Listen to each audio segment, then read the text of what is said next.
Good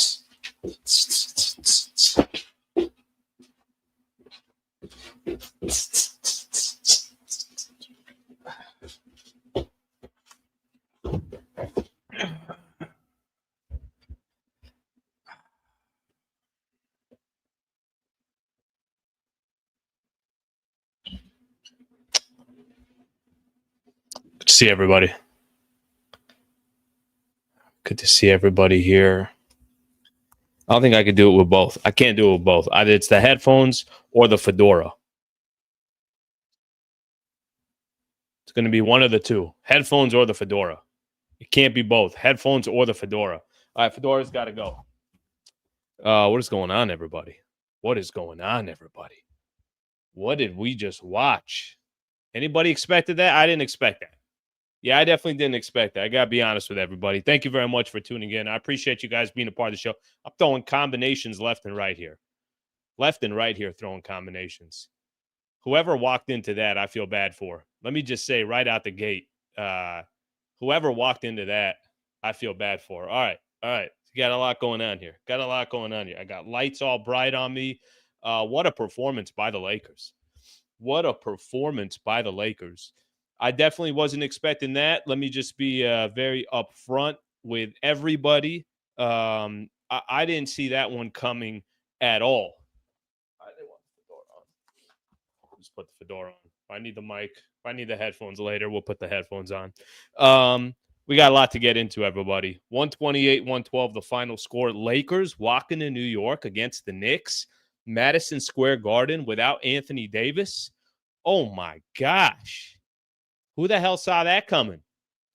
I kind of already put that as an L. I think like everybody else, I definitely didn't see that one coming. We're going to have a little bit of an extended post-game show tonight. I'm going to tell everybody right now, we're going to go as long as we need to go. That was by far the best basketball I've seen from the Lakers all year long. If you actually heard James Worthy talk about it on Spectrum, right to start it off, he said, right out the gate, he said, it's the best game I've seen from the Lakers in a couple of years. What an impressive 48 minutes of basketball. Kind of right out the gate, 4-point, 5-point, 6-point lead. Kind of let New York know we're going to be here. We're going to stick around all game. Every time Knicks made a run, Lakers came back and made a run for themselves. But you were just kind of waiting. It's like, all right, well, the Knicks will probably take over at some point. Halftime, Lakers up 5. By the time you get to the fourth quarter, okay, it's a 2-point game. Josh Hart hits that 3 at the buzzer, banks it in. Kind of a poor couple of possessions for the Lakers. You had Bron. Let me see what we got here. All right, I'll get into some of these in just a second. You had Bron take a 3 right before the end of the third quarter. He misses, and Josh Hart hits a 3 into 2-point game. You're like, all right, that's it. Here comes the Knicks. And then the Lakers dropped 37 in the fourth quarter. They outscore the Knicks 37-23. I got to be very, very honest here in tonight's postgame show. Laker fans should feel very, very good about what they just saw. It's not going to be, and I completely understand it, it's not going to be every single game that Lakers are going to shoot the way they did. We'll talk about their shooting. They're not going to play perfect basketball like this, but damn, that's really the first time that we've got to see Dorian Finney-Smith, Max Christie, Jared Vanderbilt. Vincent obviously came back today as well. Rui Hachimura was excellent. I'll go through all the players, but I think just kind of taking a quick second to admire what the Lakers were just able to do. All right, Fedora's got to go here for a second. Let's listen to JJ Redick. Let's get a chance to hear what he's got to say about the Lakers win, and then we'll keep the post-game show going. But tonight's going to be – hang out tonight. We're going to be here for a little bit. I might go get some bourbon. Why not? That's the last time I even had a bourbon. It's been a while. All right, take a quick listen. Here's Jay. You know, we were going to let Josh Hart shoot, and he made more shots than I thought he would. Give him credit. I mean, the guy plays as hard as anyone in the league, and he had a fantastic game. But I thought the way we executed our defensive game plan, and then just the way we were very smart and strategic about how we played offense tonight. You had so many different guys step up in spots and pick all the guys that made threes, Rui and Max, and Finney Smith and Vincent. Like, how did you think that collectively spread throughout the team like that? Yeah, I mean, we got great looks, and a lot of that was not playing against their best defenders. Didn't put their best defenders in anything, so that created some really good looks for us. And guys were confident. They trusted each other. They knocked it down. JJ, you said before the We game, got to give talked about JJ how you credit get too. up and play We'll the talk a game, little bit about players JJ as well. and That man deserves credit. Him and the coaching Yeah. staff. Had many huge nights here before. Can you talk about how he played? Yeah, I mean, he just led. He led tonight with his spirit, his force, his voice. Obviously played a fantastic statistic game, but from the beginning, it was very clear that he was on a mission. I thought AR led as well, and I know he had a good, offensive night. I told him after the game, he made 5 or 6 huge defensive plays. A veer for a steal, a great shift, caught a spin on Brunson for a steal, took a charge, like the rebound there in the fourth in traffic. Like he was huge tonight, not just scoring the basketball. What your team showed you? All right, final last one. Couple games missing AD, who's probably your best player on both ends. Yeah, I would say we're building a resiliency to our group and a high competitive spirit. I can't overstate, how important it is to have guys like Dorian Finney-Smith, Gabe Vincent, Jared Vanderbilt, just competing at a high level every single night. It's a huge difference maker for our group. All right, we'll stop it right there. Okay, we could do one of two things right now. We could continue the post-game show and keep talking about JJ Redick, or I can just go really quickly, go grab myself a glass and a little bit of bourbon and pour me a nice glass of bourbon, and then we could continue the post-game show. Continue post-game or get Slee some bourbon first? Which one? You guys just tell me. Bourbon first, post-game first. Which one? I'll let you guys decide here. And then hopefully if I'm pouring one, you guys are pouring yourself one as well in a very responsible manner. See, I don't have to go anywhere. I'm done for the night. I'm chilling right here. So I can go get myself a nice little bourbon there. I don't know what I got here. Either I got Knob Creek or Woodford Reserve or whatever it is. Either one. They're phenomenal. I think most people, guys, give me 2 seconds, okay? I'm going to be right back. Everybody just relax. 2 seconds here.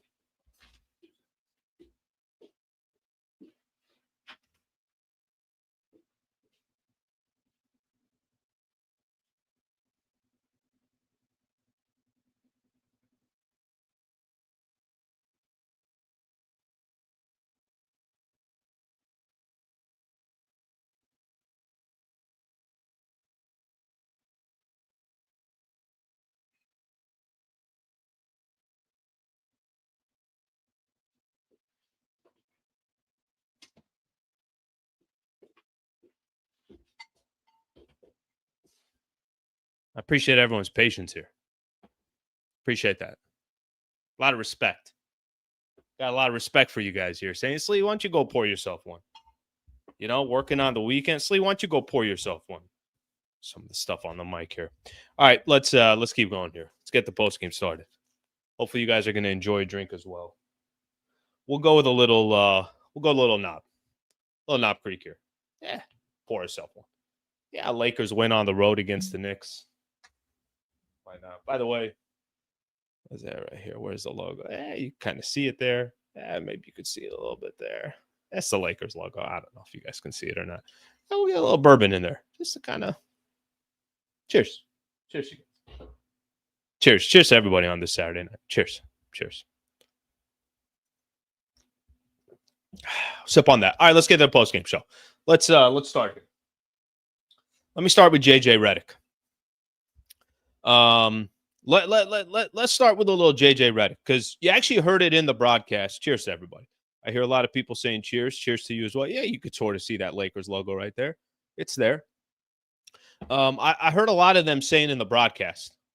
A lot of them were talking about how, wow, look at JJ Redick's game plan coming into this game. And for those who are just tuning in right now, I'm going to tell you guys, there's so much I want to get into. I want to talk JJ. I want to talk LeBron.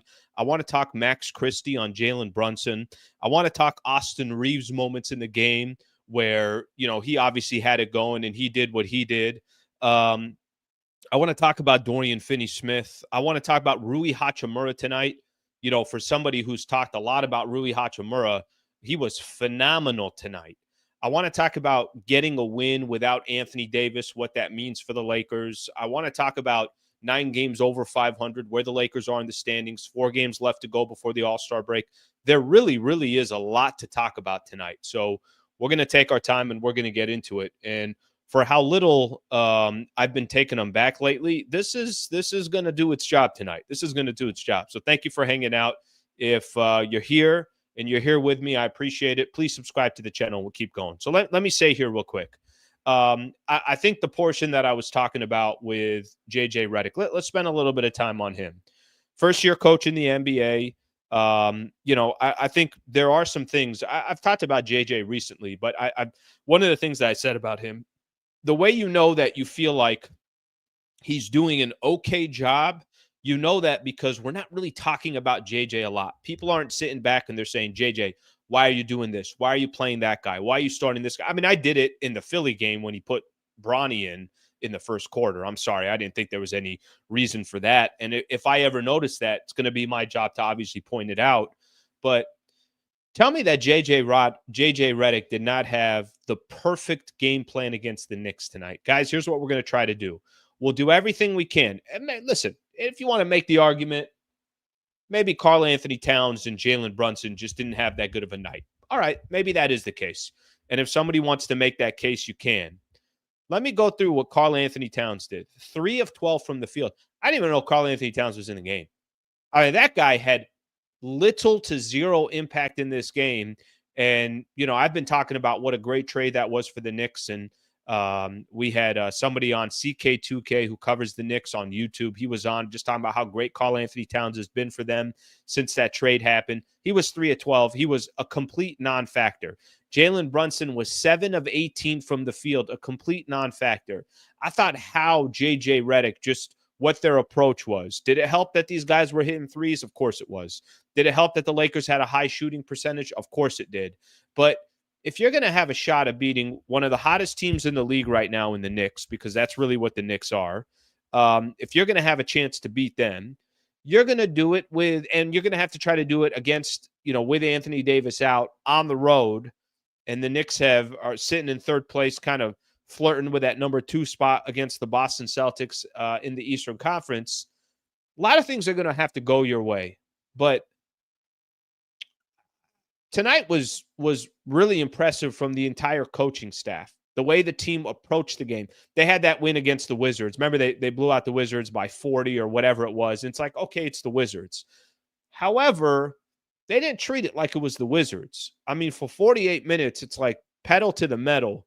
And the team, it just felt like, especially after that really disappointing loss against Philly, had been building momentum. Then you have that loss against Philly, and then they come out with the Wizards, just blow them out. Whatever the mentality was of, we're just going to play hard, we'll take our chances. I love that JJ mentioned in the postgame, one of the first things that he mentioned was when you have guys like Dorian Finney-Smith, Gabe Vincent, and Jared Vanderbilt, he pointed out those 3 guys, how they compete. That's, infectious. That other guys, you're going to affect other players because you're playing as hard as you are. So shout out to the coaching staff. Shout out to JJ Redick. I know JJ Redick can't physically go out there and hit jumpers and hit shots and hit threes and play defense, but I think he had his guys, at least mentally, let's go out and try to get a W against the Knicks. Yes, we're not favored. Yes, the Knicks are supposed to win this game. Yes, guys like me are saying, I don't think this is going to be a game at all.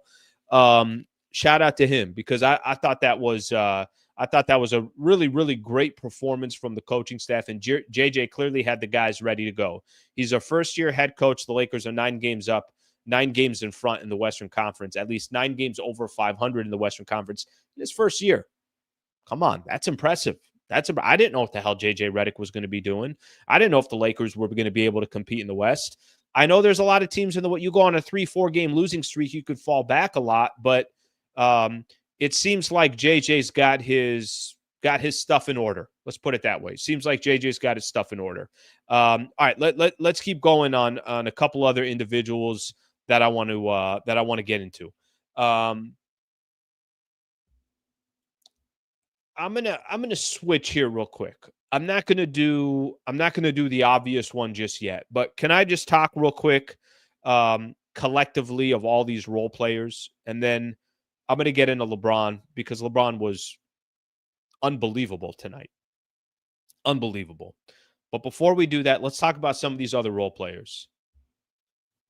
How impressive is Max Christie? How impressive is that dude? How impressive is this 21-year-old? This is why a lot of Laker fans were upset last year that he wasn't getting opportunities. And here he is now in the starting lineup with the Lakers. They had some kind of stat since he's gone to the starting lineup. I don't know, it was 15-8, 15-9, maybe 16, something like that. It was a really good stat since he got inserted into the starting lineup. How solid of a basketball player is he? I love the little things he's starting to do, not settling for threes, trying to take the ball to the hole. His defense, there's times where he plays perfect defense, but the guy still scores, and you're like, all right, nothing you could do. Mikal Bridges hit a couple tough shots off of him. Jalen Brunson, did what he did. But for the most part, Max Christie's right in front of each one of these offensive players, elite offensive players. He's standing right in front of them. And, like I said, I think there is something about his play when if you don't pay attention to him on offense, that's okay. But tonight he was also great offensively, 15 points, 6 of 10 from the field. I like that he's churning down some threes to get closer to the basket. I like that he's a little bit more aggressive or just a little bit more strategic on how to get some of his buckets. Completely under control. Phenomenal. Okay, let me keep going here with some of these other role players. Dorian Finney-Smith tonight. I've said this before, and, I'll say it again. I said that I've been waiting for Dorian Finney-Smith to have – when's Dorian Finney going to have one of those games where he hits 5 or 6 threes or something like that?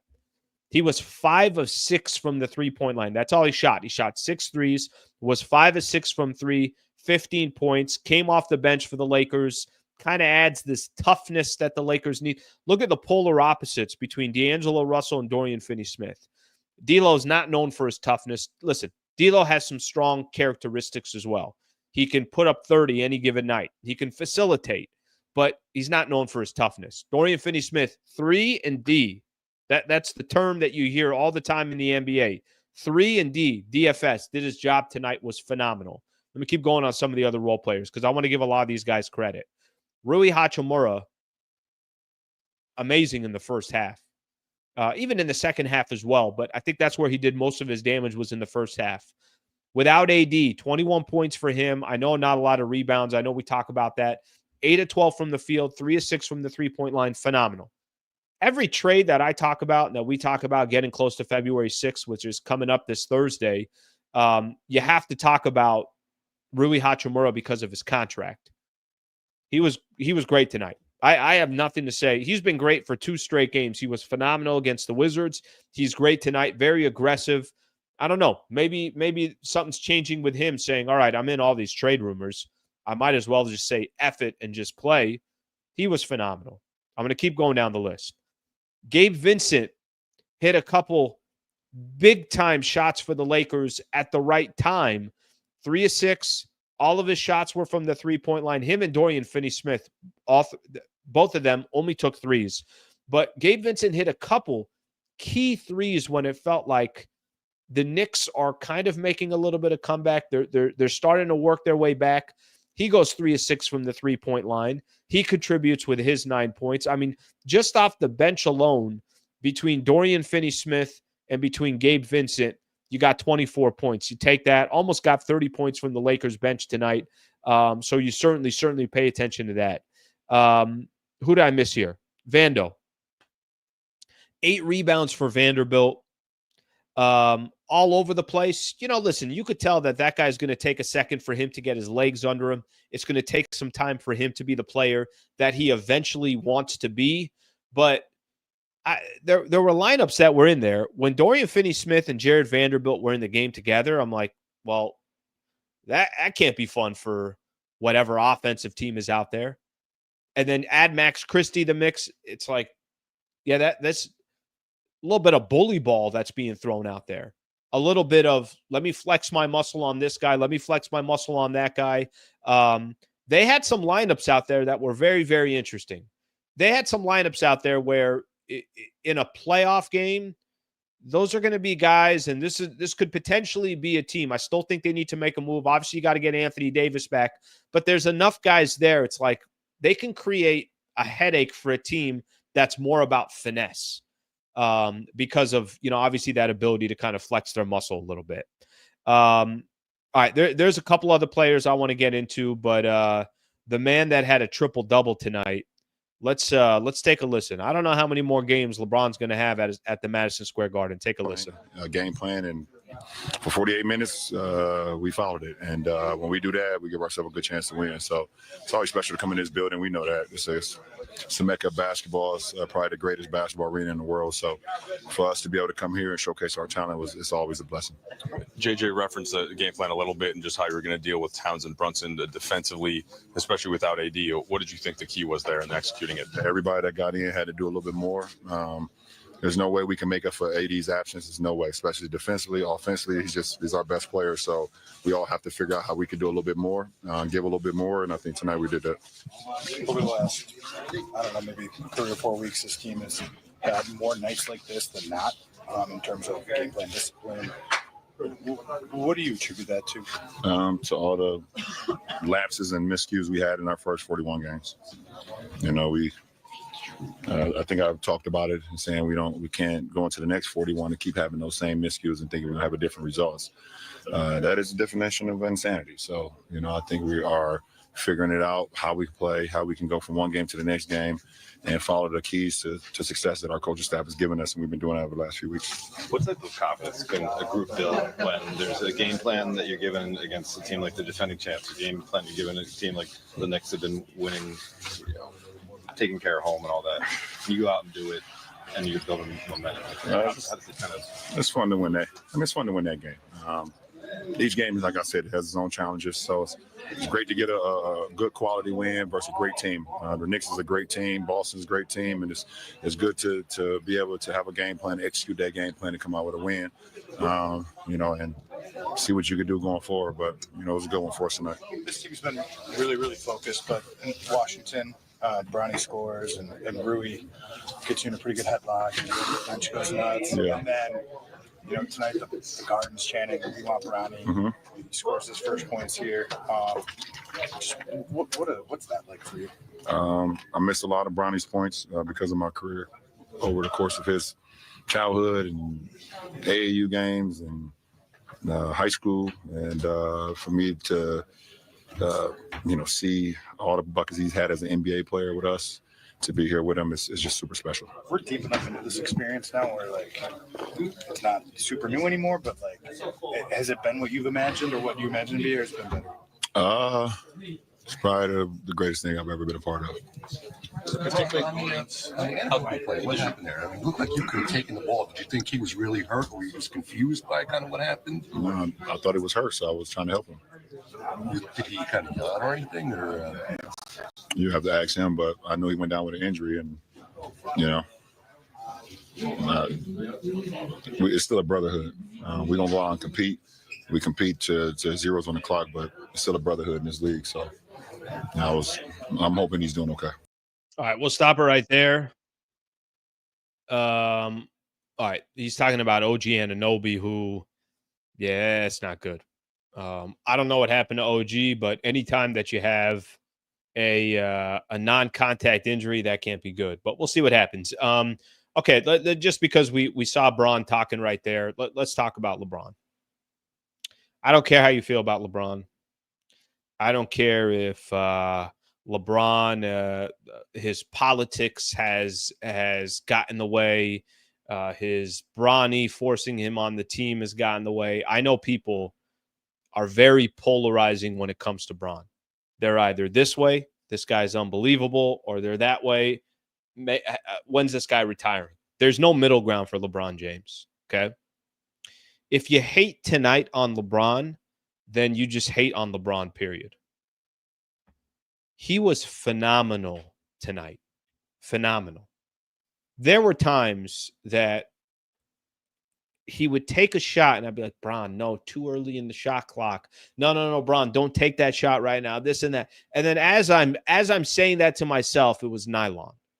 It doesn't mean he's not going to take some bad shots. It doesn't mean that he's not going to put himself in a position where, you're saying, hey, that's a bad shot, or you dribbled the ball too long, and now look what happens. The shot clock's running down, and now you're taking a shot. It's a bad possession.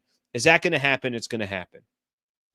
In the Garden, which we have no idea how many more games that LeBron's going to play in New York City at the Madison Square Garden. He said it's his favorite place to play on the road. It's the best arena in the NBA. It's got its history, everything else. We know iconic, not just for the NBA, but concerts and boxing matches. It's an iconic venue. If tonight you are not texting one of your friends or talking to somebody that you know or talking about this Lakers win and just stepping back and saying, what the freak? The guy is 40 and he's still dropping 33, 12, and 11 on the third best team in the Eastern Conference with real players out there. OG Anunoby is a real player. Mikal Bridges is a real player. Josh Hart, these guys that they'll give every effort that they possibly can. They're going to play on the defensive side. Yes, they'll have opportunities on the offensive side. I'm talking about guys that might be guarding him in some of these possessions. Please don't hate on LeBron today. Please. Please take a second tonight and just kind of kick back and just say, damn, that's one of the greatest to ever play the game. And at age 40, he's still doing it. Without Anthony Davis tonight. This wasn't one of those games, the attention was easy for the New York Knicks. The attention was, okay, try to put Bron in positions where he's taking bad shots or he's going to have a high amount of turnovers, something along those lines. We know that's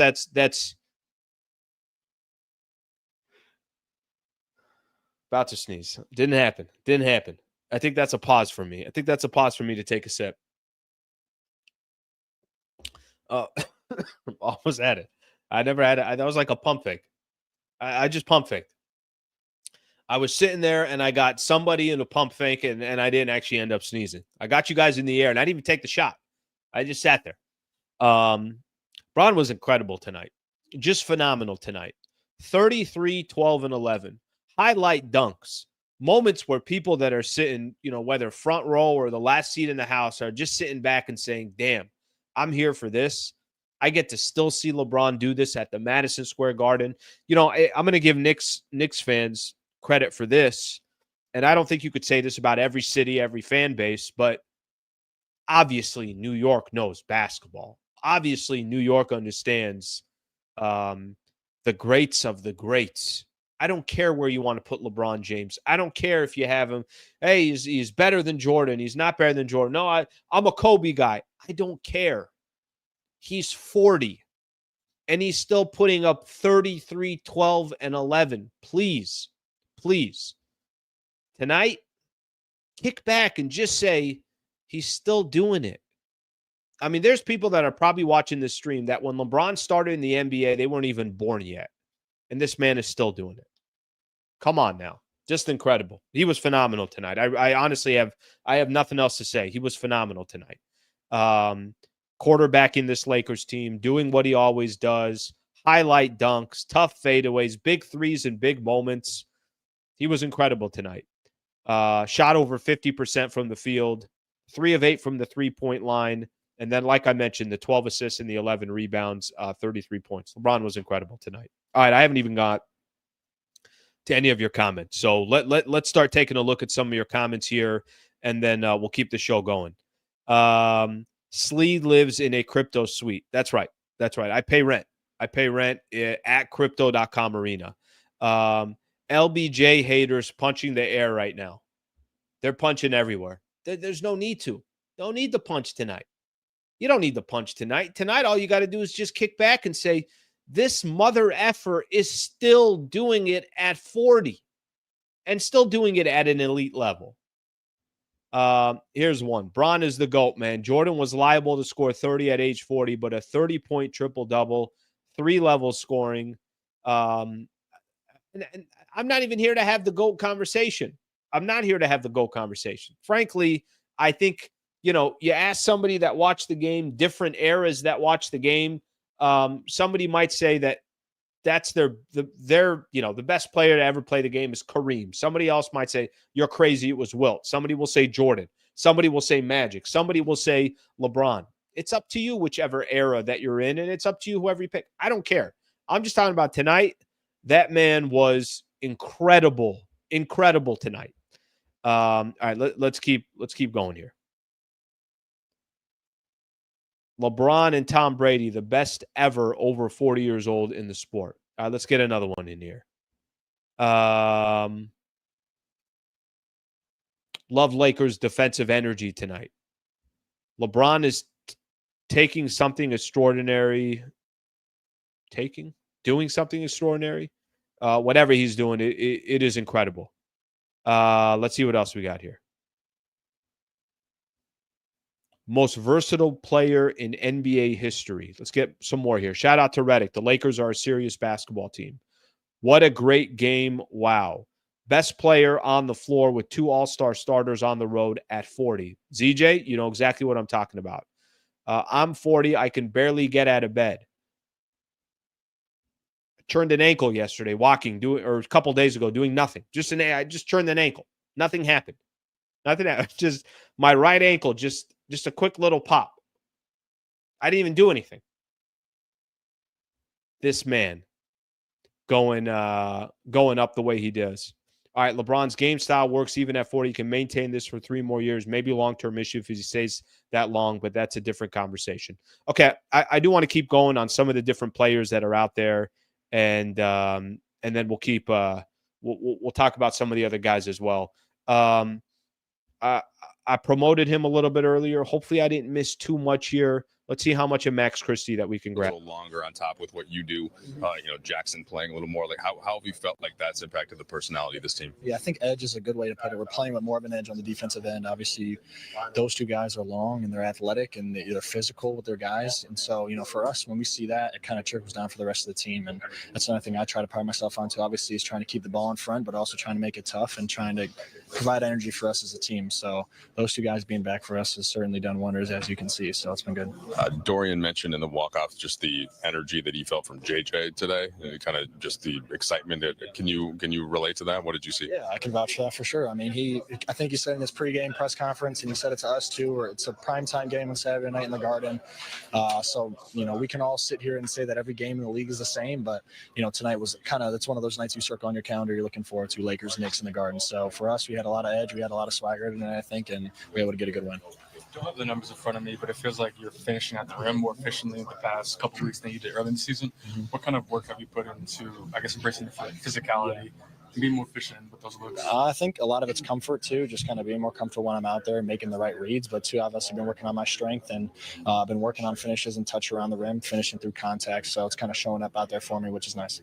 Do you feel like one more final one? My question, like the identity of this team has changed between your growth, Vando's return, DFS's acquisition, Gabe's emergence in the rotation. Do you feel like the complexion has changed of this team? Yeah, I think when guys start to play well, especially when guys are playing well at this time of the year and everybody's kind of coming together, it's just making us feel a lot more confident as a team. And I think, again, we're always going to hang our head on the defensive end. We got a lot of guys and the personnel on this team to be a really, really good defensive team. I think we showed that tonight. And then offensively, we got guys that can score too. Obviously, Rui played really well. Brown had a triple-double. AR played really well.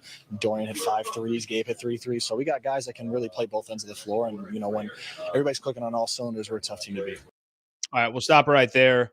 Can I tell you guys something that's interesting with Max Christie, specifically him? First off, I think a lot of Laker fans are loving what that dude brings to the table.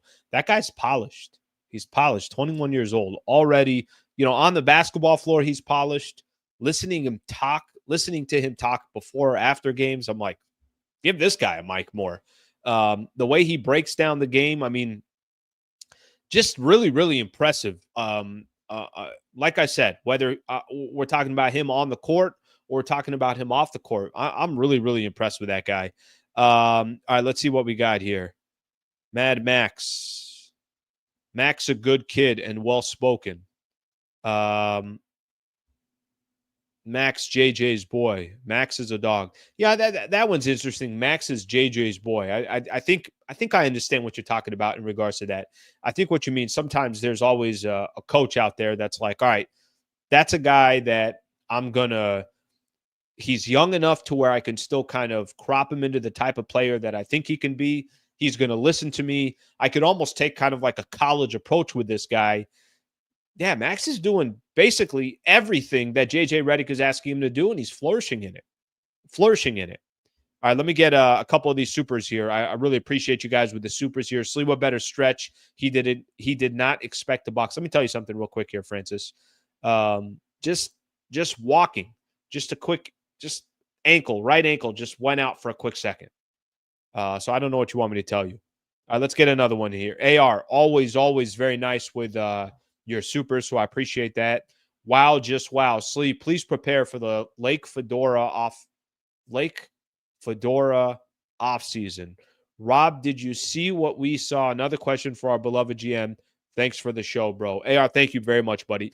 Yeah, this is an interesting night. Does a game like tonight make Rob Pelinka say,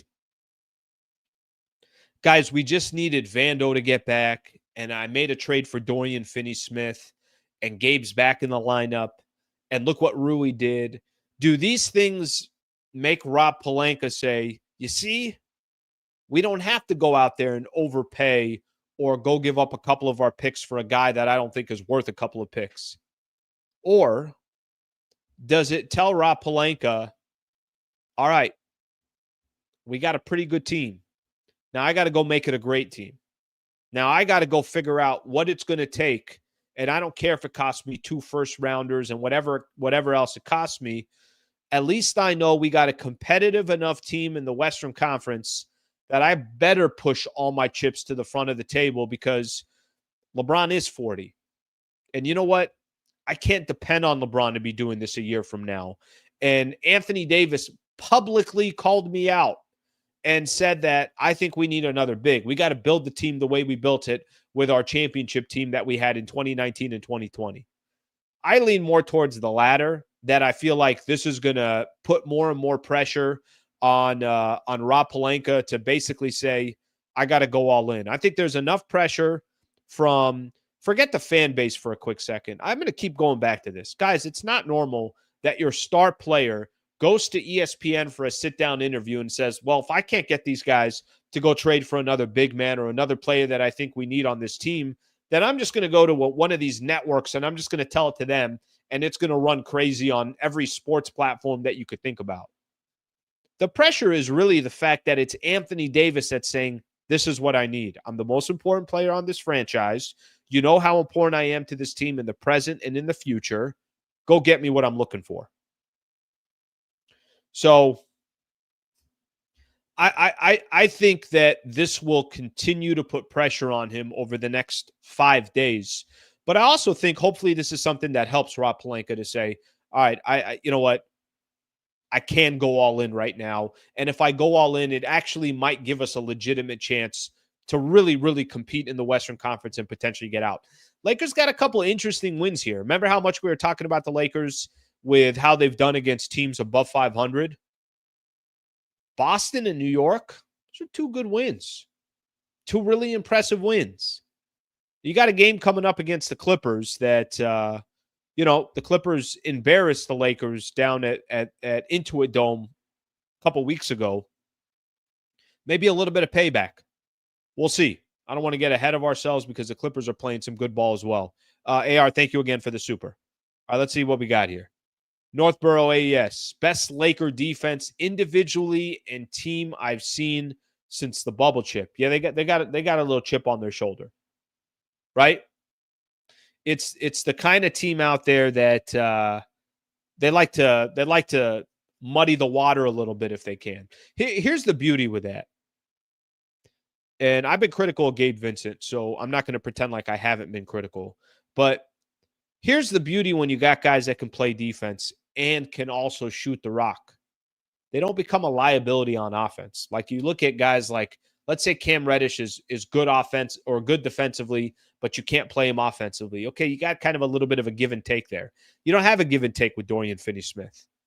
Hopefully you don't have a take, with guys like Gabe Vincent. Jared Vanderbilt, you're always going to have a give and take. There's only so much that you can ask for. That man is he's going to primarily be a threat on defense, but at least he's also going to get you rebounds. He's also going to find another way to contribute rather than just playing defense. He had 8 rebounds tonight as well, but he's not going to get you 15 points. That's just not his game. That's not his game. All right, let's take a look at another one here. Thank you, Northbro AES. I appreciate you, brother. David Sabatini, love the Lakers, Fedora, and the Fugazi background, Allen. Fedora and Fugazi. Thank you, brother. Cheers to you. Hopefully you're enjoying something. Maybe a glass of wine, maybe a beer. But I will tell you guys, if you are drinking responsibly, do it at home. Or make sure you got an Uber or something else. All right, let me take a look at a couple more of these here. Another Northbro AES. I am just in awe. Lakers looked amazing. Yeah, I'm with you on that. If I'm being completely honest, I didn't see this coming by any stretch of the imagination. How the hell would I see this coming? Who I have not talked about yet is Austin Reeves. And I just want to see here if they are going to. Okay, perfect. They got Rui and Reeves up right now. Let's play both of those here real quick. And then I'll get a chance to talk about both of these guys. Before the game, we talk about, because AD was out, and we playing like some of the guys play first time, and here like it's gonna be crazy, energy and all that. So we talk about we just gotta, we gotta focus on us. We gotta play for each other, and every single plays whatever. We gotta play harder than them. Because we knew they were gonna play so hard. So yeah, that's what we did today, and that's what we got this stuff. The threes and the finishing at the rim on the baseline cuts, and you have like the lefty hook. So all 3 levels. How comfortable are you feeling right now with the offense? I mean that's what I've been doing. There's nothing new. I just had a more opportunity today. So I mean, no way. You never watch basketball. No, that's right. They're saying we know you have it, but the lefty. That's my show. Yeah, I've been doing it since college. If you see, I'll show you the clips. Like I've been doing it since college, and the coach too didn't like it, but I kept doing it. Yeah. How's this team's identity changed over the last month? It just feels like there's a different energy or consistency. Yeah, I think we each one of us we know our roles.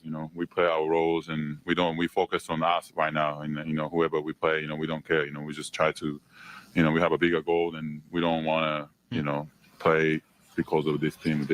We trying to focus on us, what we're supposed to do, and that's why we've been rolling. We just gotta keep doing that, and we're gonna be in a good position. Austin, All right, real quick, they're talking about that left-handed kind of hook shot that Rui had, and Rui said, "You haven't been watching me. I've never seen Rui shoot. When Rui hit that shot, I was like, damn, this dude's he's got everything tonight." Honestly, in the first half, I felt horrible. I felt like I'd never picked up a basketball before. I had 3 turnovers in the first quarter. Just bad passes. But, after that, got in a good rhythm. And, like I always say, I did the easy part of, passing the ball to guys that are open and they made shots. You've got the size here with Rui, like LeBron AD, but getting Vanderbilt back, adding Dorian Finney-Smith, do you feel like that's part of the edge that referring to earlier? Yeah. Anytime you get guys of that caliber back, that's going to bring energy and effort every single night, every single play, is obviously going to be good for your team. And everybody's buying into their role, like Rui said. Everybody's settling into what they can do to help us be successful. So it's a beautiful thing. When you guys. All right, time for a little Access 360. Big game, James. All right, so just a couple questions there on to Austin Reeves, and we'll keep this thing going. Okay, so let me. I didn't get a chance to talk about Austin Reeves. We're almost 45 minutes into the postgame show. I didn't talk about Reeves. Reeves was excellent tonight too. Excellent tonight. You know, I've said this before. I think there are some people that really critical on Austin Reeves. Really critical. And I don't. Here's the thing. I don't know if it's just on this channel or it's just in general. Laker fans are. I've talked about how the type of game that I'd love to see from Austin Reeves, certain amount of shots that I'd like him to take. You know, I don't want him to be firing up too many threes. I'd love for him to be a little bit more of a facilitator. Let me give you Reeves's line tonight. Okay. 27 points, 6 assists, 5 rebounds, 3 steals, 9 of 9 from the free throw line, 7 of 12 from the field. Only took 12 shots and 4 of 7 from the three-point line. Kind of similar to how I said it with LeBron, where I said that if you're hating on LeBron tonight, you're just hating. There should not be one person in these comments tonight that has something negative to say about Austin Reeves. Not one person. And you know, one thing that you don't have to worry about with Reeves, if he's not performing well, he's going to tell you. You saw the first thing they said. He's like, I don't know what the hell I was doing in the first quarter. I had 3 turnovers in the first quarter. He didn't have a turnover the rest of the game. Who was better tonight, Austin Reeves or Jalen Brunson? It was Austin Reeves. He was excellent tonight too. Timely threes, knows how to draw fouls. He only took 12 shots. Guys, do you know how difficult that is in the NBA? You took 12 shots. I did the pregame show for 5 years with one of the probably the most knowledgeable person I'll ever meet in the history of the game. I'll never meet anybody that has more knowledge of the game of basketball than Michael Thompson. Okay. When Michael Thompson sees how many points you scored, first thing he always says is, well, how many shots did he take? Here's his point. His point is, if somebody had 25 points, he wants to know, well, how many shots did it take him to get to 25 points? Just using 25 as an example. And if I said it took him 20 shots to get there, he'd be like, that's not a good night. You took 20 shots to get to 25 points. That's not efficient. You took that. I could do that. I could take 20 shots and get to 25 points. If I had Michael Thompson sitting next to me right now and I said, Michael, Austin Reeves had 27 points. And he said, well, how many shots did he take? And I said he took 12. He'd have 10 follow-up questions. What do you mean you only took 12? Okay. Well, how many threes did he take? How many of those did he hit? Did he get to the free throw line a lot? What was he getting to the free throw line by drawing fouls, getting to the basket or the three-point line, all this? It would have led. Michael Thompson would have told you that's an incredibly efficient night from the field. Reeves was phenomenal tonight. And my fault on waiting for so long to get to him. I kind of talked about some of the other role players. I got to LeBron. I was mixing in the interviews, and I knew I was going to get to Reeves. That's as good of a stat line that I've seen from Austin Reeves since he's been a Los Angeles Laker. 27 points off 12 shot attempts, 9 free throws. Also, still 6 assists, 5 rebounds, and 3 steals. Phenomenal night for Austin Reeves. All right, let me look at some more of your comments here. I got some supers here that I'm going to get to in just a second, but I want to see some of the other ones as well. See what I got here. Man, I can't wait to see clips on Tuesday. All right, let me start this one, and I'll come back to it, and we'll talk about that game coming in. AR wasn't forcing it, and Lakers were running the correct sets. What was impressive is how well AR played without LeBron in the second half. Yeah, there was a little bit of, and this is something that JJ will do. It's like, okay, I got to give Reeves a breather, so let me put LeBron in, and he'd have sets with LeBron, Gabe, Dorian, Vando, and maybe Jackson Hayes. And then it's like, okay, now I got to give LeBron a breather. Let me get Reeves in here real quick. He balanced that out well until they could both play together towards the end of the end of the game. How can Reeves play excellent when his defense was poor as usual? Tony G, you're just going to hate on the guy no matter what he does. I don't know what to tell you. Because I could say the same thing about Vando. I could say, well, how can Vando play good if he can't get a point and all he does is play defense? There's certain guys that have strengths. There's certain players that have strengths. You got to understand that. And I'm not. If we think Austin Reeves is going to become Gary Payton, we're kidding ourselves. He's just never going to become that defender. That's as good of a game as you're going to see from Austin Reeves. That's as good of a game as you're going to get. Let me see here. AR is more like a $20 million a year guy. Yeah, Lakers aren't letting go of that discount. Unless you can go get a star. You know, I was talking about that. You know, a player like De'Aaron Fox.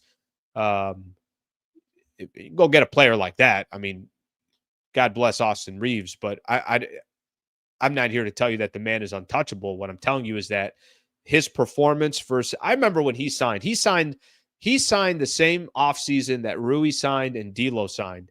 And I'm like, Reeves is only getting that?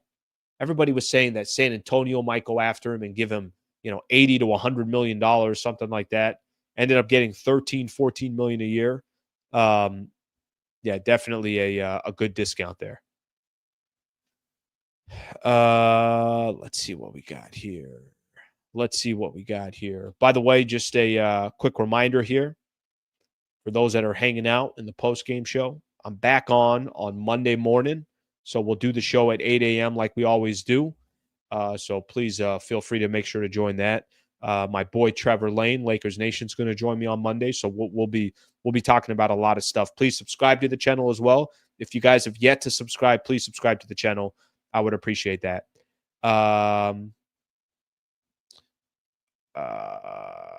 Kings would never trade Fox for AR. I agree with you, but if you wanted De'Aaron Fox, you'd probably have to throw in Austin Reeves, Max Christie, 2 first-rounders, and give me another player that probably Rui as well to make probably some of the dollars work and everything else. I don't mean a 1-for-1. I'm talking about you would have to, and that's really all they can offer. What else are they going to offer? There's nothing else that they can offer. That's probably the best that they would be able to do. All right, let me get a couple more of these in here, and then I want to talk Lakers-Clippers coming up on Tuesday. And I want to take a look at the Western Conference too, and just kind of see how the entire, you know, where the Lakers are in the Western Conference, how they're doing from there as well. Let me take a look a couple of these supers. I know we got a few supers in here. Imagine this game with Kessler. Rob trades the picks. Probably going to cost you 2 first-rounders.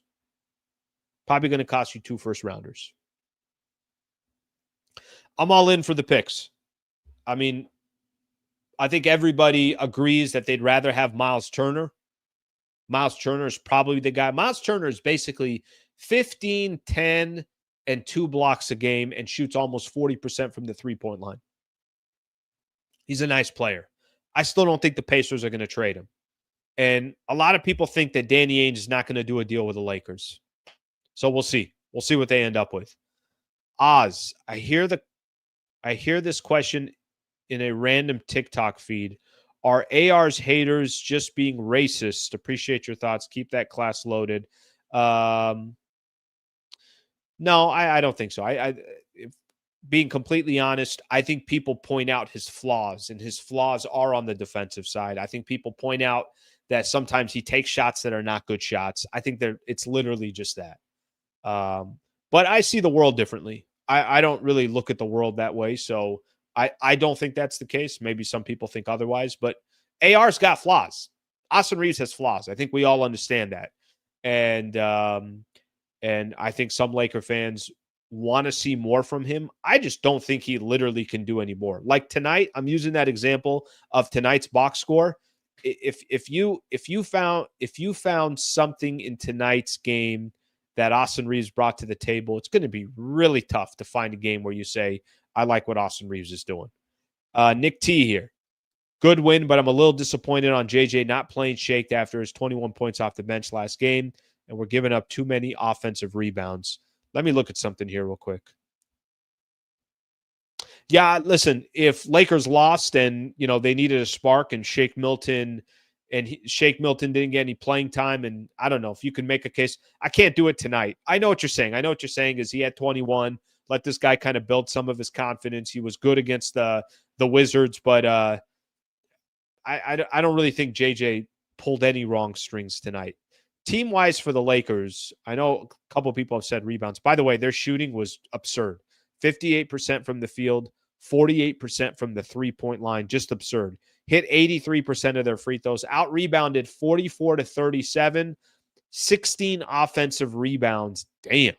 For the Knicks to just 3 for the Lakers. So that's a problem. But you know how that problem gets cleaned up?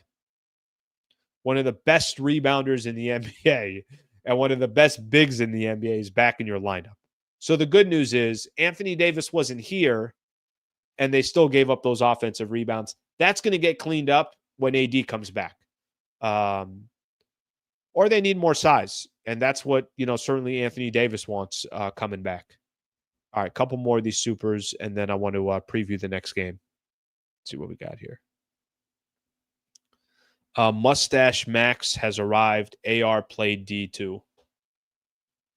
Everyone was phenomenal tonight. Everyone. I genuinely, I got nothing. There are some times that I got something negative to say. I can't find anything negative to say by any stretch of the imagination. Fox ain't worth the trade. I'm not trading Max. And here's the point that I'm making. If I'm another team and I'm the Sacramento Kings, that's what I would be doing if I'm the Kings. It's like, but that's if De'Aaron Fox wanted to come to Lakers. I don't think he wants to come to Lakers. It sounds like he wants to go to San Antonio Spurs. But I was just referring more to that quote that was out there that, Austin Reeves is off limits in a trade for De'Aaron Fox. But I know if I'm the Sacramento Kings, I'm like, cool. I'll take Austin Reeves. I'll take Max Christie. I'll take your 2 first-rounders. And then I'm starting to think here, okay, what else can I'll take Rui Hachimura, and then I'll take my chances with that. It's going to they obviously are trying to get as much value as they possibly can. Lakers 24-23 through 47 last year, 28-19 this season. Thank you for the supers, guys. I appreciate it. David, that's a great stat.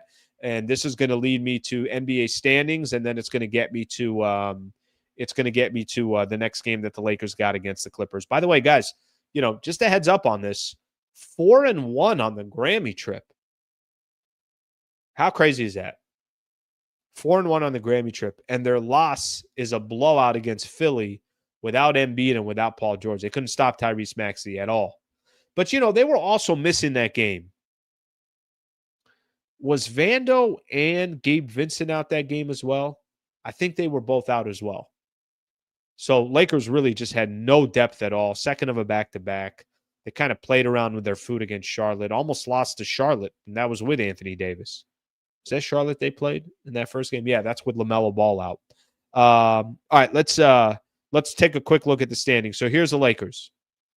Denver, I think, won a little bit earlier. So Lakers, Denver's at 30-19. Lakers at 28-19. Let me actually do this with you guys so you guys can just kind of see it with me here real quick. All right, NBA standings. We're all looking at it together. Okay, so here are the standings right now. Lake Show, you can see them 28-19. Okay. I always like looking at your last 10 games. Last 10 for the Lakers, 8-2. Really impressive. That just kind of gives you an idea which teams are playing with a lot of momentum right now. 8-2 for the Lakers in their last 10.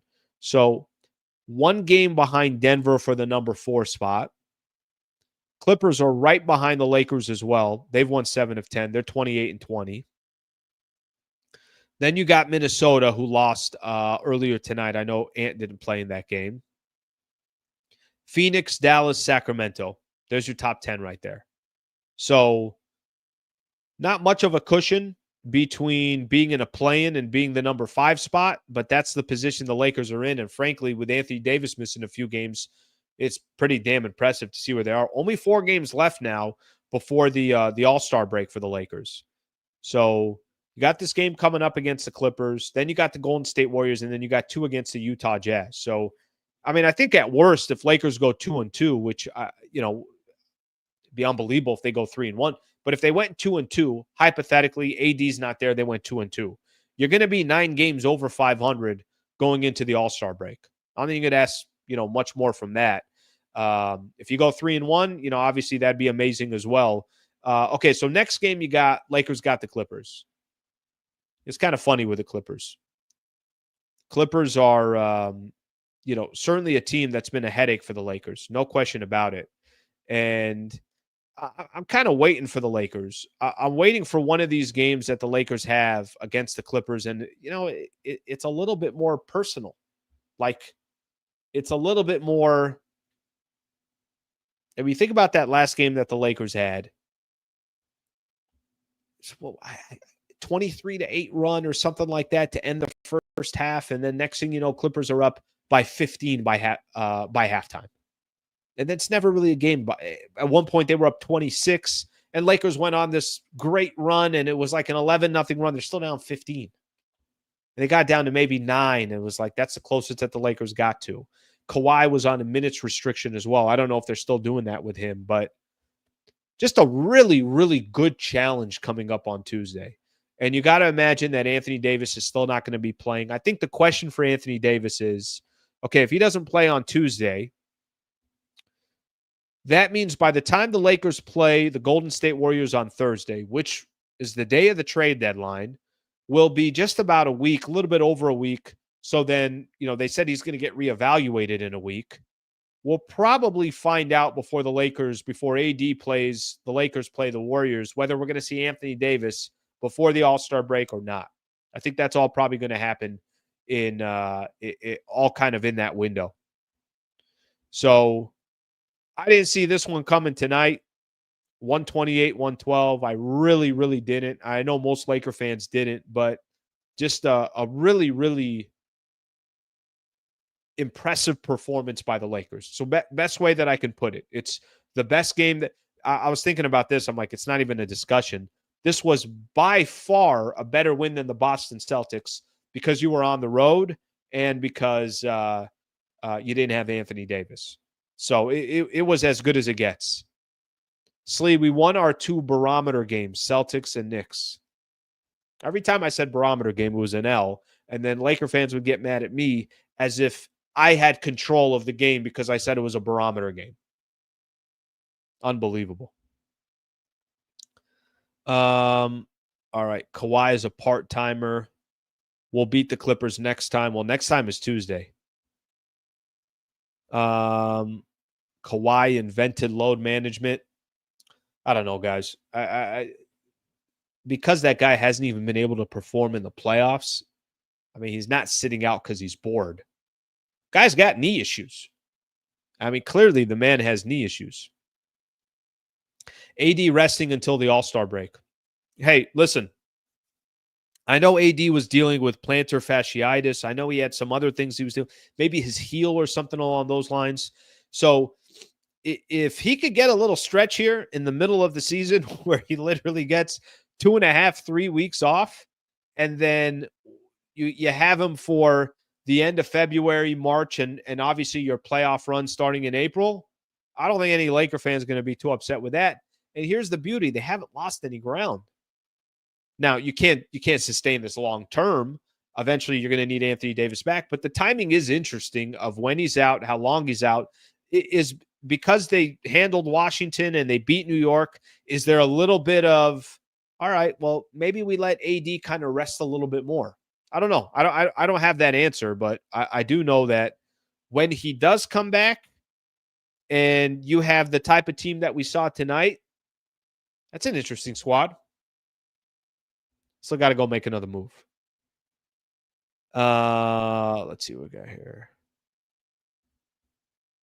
Let's see what we got here.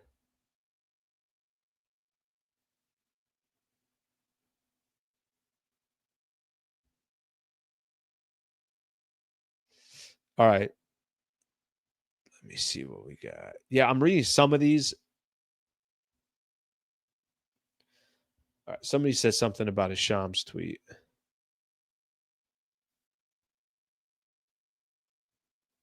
Oh, yeah, that's definitely. Okay. We'll go ahead and just assume.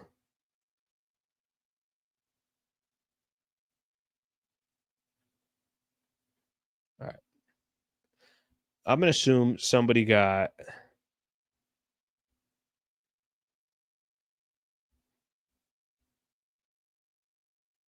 I don't know what I'm reading. I'm not going to report on it because that has to be somebody that got into his account. I'm just going to assume that.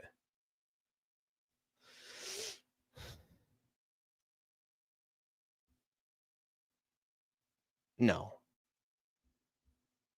He had to have been hacked. I'm like hesitant to even show this.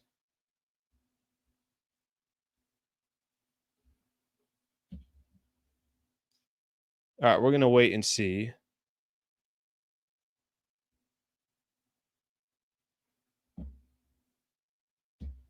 All right, it's already down. All right, so I'm yeah, we're going to go ahead and assume. Okay, so no, it's not down. All right, we'll see. I'm going to wait on this. There is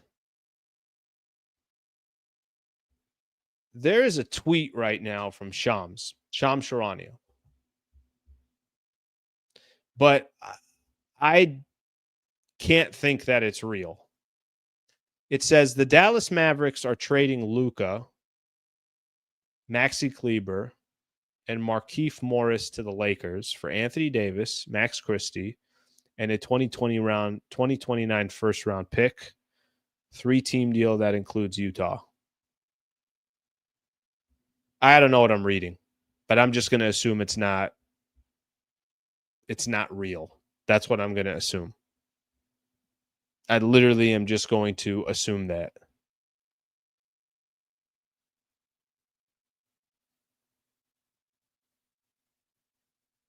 So I'm going to just keep reading this. I'm down to just sit here and hang out. That's fine that this is coming during our live broadcast, but I'm going to go ahead and just assume that none of that is real. So we're going to stay here.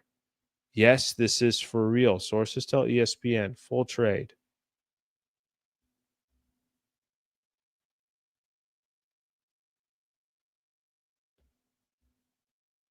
All right, let me start doing some research here. Let me see what the hell's going on. We'll just keep we'll keep this going here. I haven't seen anything from anywhere else, and I have a lot of hesitancy to think this is real. I really genuinely do. So I'm going to go ahead and just buy some time here until we find out for real. So you guys want to put this out here, or you guys want to talk about this? I see my guy here, Trevor Lane, saying there's no way. Shams had an image made up for this post isn't his style. Yeah, I'm going to go ahead and just wait. So we can all just kind of sit here today and wait here. But there is Shams has put out a tweet. I'm going to assume that Shams got 100% that Shams got hacked. I'm going to assume that. Maybe I'm completely wrong. But I'll tell you exactly what his tweet says. And the reason why, by the way, I mean, I'm starstruck here or I'm just in shock here because I don't know what the hell's going on here while I'm doing the live stream. But I'll show you guys exactly what I'm looking at. And people are saying that there's no way. Yeah, I'm with you on that. Here's exactly what it says. Let's take a look here. Okay. Let's take a look here. Okay. Here is a tweet from Shams 6 minutes ago. Breaking. The Dallas Mavericks are trading Luka, Maxi Kleber, Markieff Morris to the Los Angeles Lakers for Anthony Davis, Max Christie, Twine. I don't believe this is true. I believe he got hacked. That's what I believe. Yes, this is real. Sources tell ESPN. Full trade. Lakers, Mavericks. I don't think it's real. So I don't know what you guys want me to tell you. I can sit here and keep refreshing it. That's fine. I could do that. But I just don't I don't think it's real. I don't think the Dallas Mavericks have any interest in trading Luka. I don't. And so I'm down to sit here and we could all kind of just wait to see if this thing is real. But the fact that if it is, man, this is today's world. We can't trust this. Because, all right, let me see here. Somebody said ESPN just tweeted it.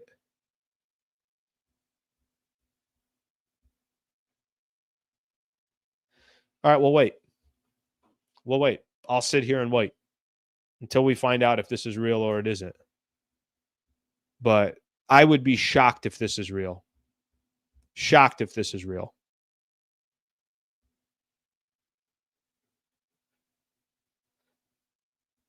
Yeah, basically everything that I'm reading on here, big accounts are saying, what the F? Other accounts are saying, can somebody please confirm this? Somebody else saying, what is going on here? Everybody else saying, bro, this has to be hacked. You know what's funny? Every sports book or every one of these daily sports, DraftKings, what is going on here? Prize Picks, bro, has to be hacked. Bet MGM, Luka is a Laker and AD is a Mav. All right, we'll wait. You know this is going to be everywhere, obviously, if it's real. I'm not going to react to it. I'm not going to start breaking down. Holy shit, I think this is real. ESPN. Breaking. Get the F out of here.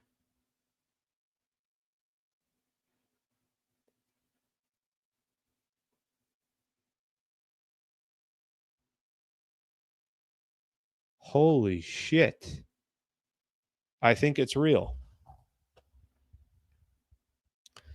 All right, I'm seeing something from ESPN now. Breaking. The Dallas Mavericks. All right, I got to double check something here, guys.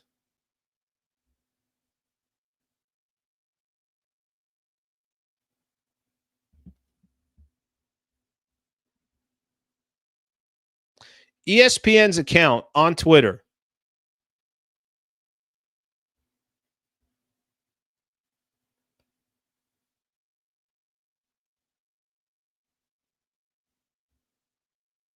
I'm going to share this with you guys here real quick.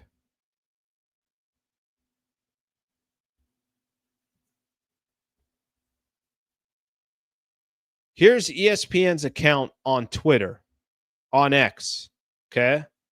ESPN. And I'm confirming this is ESPN. Unless we got a bigger hack that's going on. We can't trust anybody anymore. ESPN, 3 minutes ago, is putting Shams on here. Breaking. This is ESPN's account. 58.5 million followers. Breaking.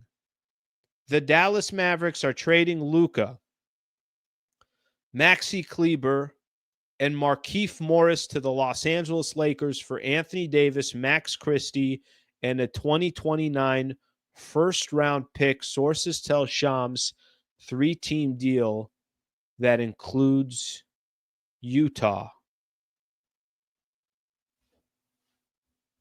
All right, I'm going to stop sharing for a quick second, and I'm going to check one thing on here, and then if it actually happened, then maybe I will start my thought process and gathering my thoughts of what the hell is going on here. So for those that are just tuning in right now, we were commenting and really just kind of starting to wrap up the Lakers and the Knicks post-game show.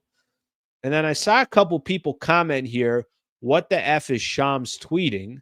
And then I started taking a look at it, and my initial reaction was very, very simple. I don't believe it. So I'm just going to pay no attention to it. And it looks like this is real. It looks like this is actually real. Oh my God. The Lakers have traded Dan. Did Wyke just put this up at the LA Times? Let me see this. Wyke of the LA Times just put this up as well. He says the Lakers have traded Anthony Davis for Luka. Guys, I think this is real. A source has told me this is real. Brain is exploding.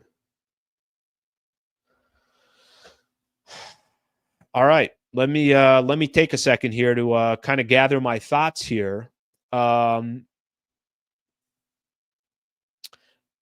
got to take a second of how to feel about this. I really do.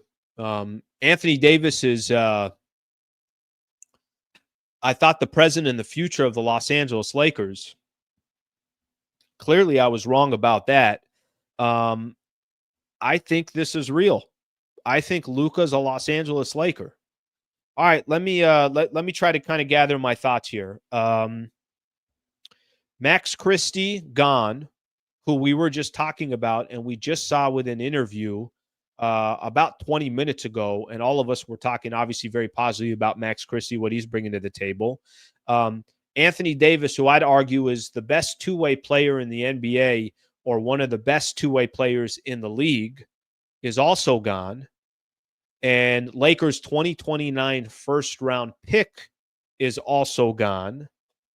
And the Lakers in return are getting one of the most dynamic players in the league and one of the best players in the NBA, who is basically 28, 8 and 8 a night. And as far as age-wise, I want to look at only 25 years old. One of the best players in the world, one of the most popular players in the world in Luka Doncic. He is out right now. I know that he's been out for a little bit here. I want to see just injury report from the Dallas Mavericks, see how long he's out for. There's almost no words to describe what I'm reading right now and starting to realize that this is real.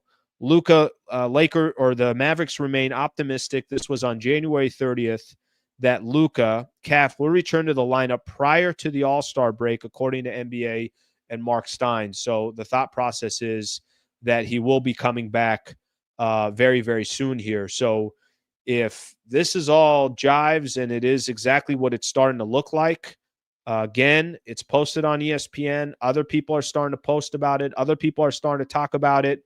It looks like Luka is a Los Angeles Laker. And it looks like Anthony Davis is no longer a part of this franchise. Listen, there's a clear thought. There's two thoughts that come to my mind right out the bat, right out the gate. And I'll do my best to kind of try to gather my thoughts here. Two thoughts come right to my head. Number one, it's the shock of the Lakers actually getting rid of Anthony Davis. The shock. I mean, I've been sitting here since Anthony Davis, I did this 15 minutes ago. I said that the pressure that Rob Pelinka has is the best player, the most important player on the franchise, one of the most important players within any organization, is calling out the front office and saying, go get me a big. And he did that publicly with Shams, by the way. The fact that AD is just poof, gone is not only just shocking, but it's also, I'm trying to figure out, okay, is the thought process just simply, we need the next player, the next star that's going to be with the Los Angeles Lakers. It's going to be Luka. Let's get him, and then we'll figure everything else out. Luka's a complete baller. Now, obviously, what he does, what he brings to the table, completely different than what Anthony Davis will bring to the table. And I'm assuming then the thought process for the Lakers, what does this do to your chances right now to try to compete for an NBA championship? What does this do for your chances to try to compete for an NBA championship once LeBron is gone? If you were worried about if there was concern about who do you hand the keys over once LeBron is gone, or Anthony Davis is supposed to grab the keys, you don't have to worry about that with Luka. But my question now is going to be, what does this team look like the rest of the year? What does this team look like trying to rebuild around Luka? Holy shit. I can't figure out what angle to take here. I am just so stunned that this is actually real. I am so stunned that this just happened. And I don't even have it's hard for me to have a reaction of whether this is a phenomenal move or it's well, why did they make this move right now? I think I'm more confused why Dallas is trading Luka. Dallas was just in the NBA Finals last year. Obviously, Luka and Kyrie and everything else, but Luka's the leader of that team. You kind of saw something like this, but not to this caliber. Why did Minnesota trade Karl Anthony Towns? Holy shit.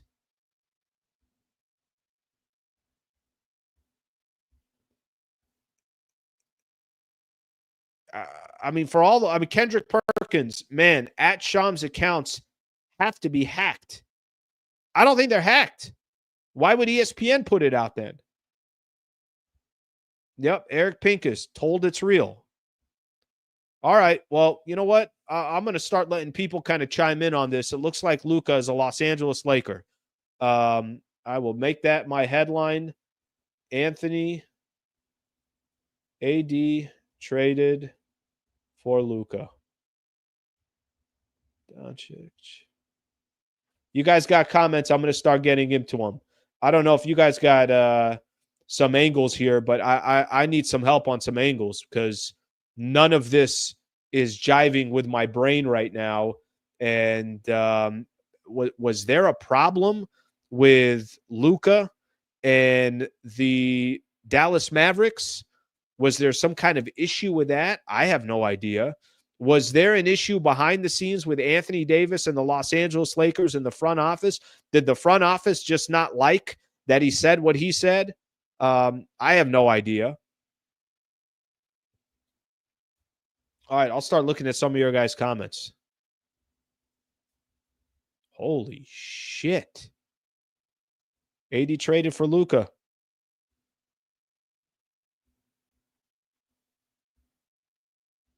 All right, let's start looking at some of these comments here. I want to look at what people are saying, and we'll take it from there. I am literally just stunned. Bizarre world. By Max Christie. We just got the best player in the league. What the F? This one is concerning no defense. Okay. I know how special Luka is. And if you look at the NBA, you're going to say to yourself, give me the top 5 players in the league. You're not getting a 5 without Luka, period. You're not. You're not getting you're not getting through 5 without talking about Luka. Tell me your top 5. Jokic is in there. You want to put Shea in there? Cool. I'm down for that. Put Shea in there.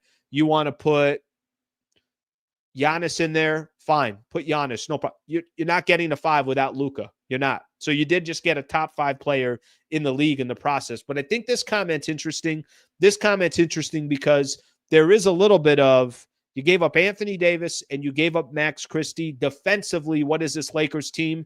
And I got to be honest with you. I don't think the Lakers care. I think they're saying this is one of the most powerful players in the world. This is the guy that you're going to obviously decide to once you get to.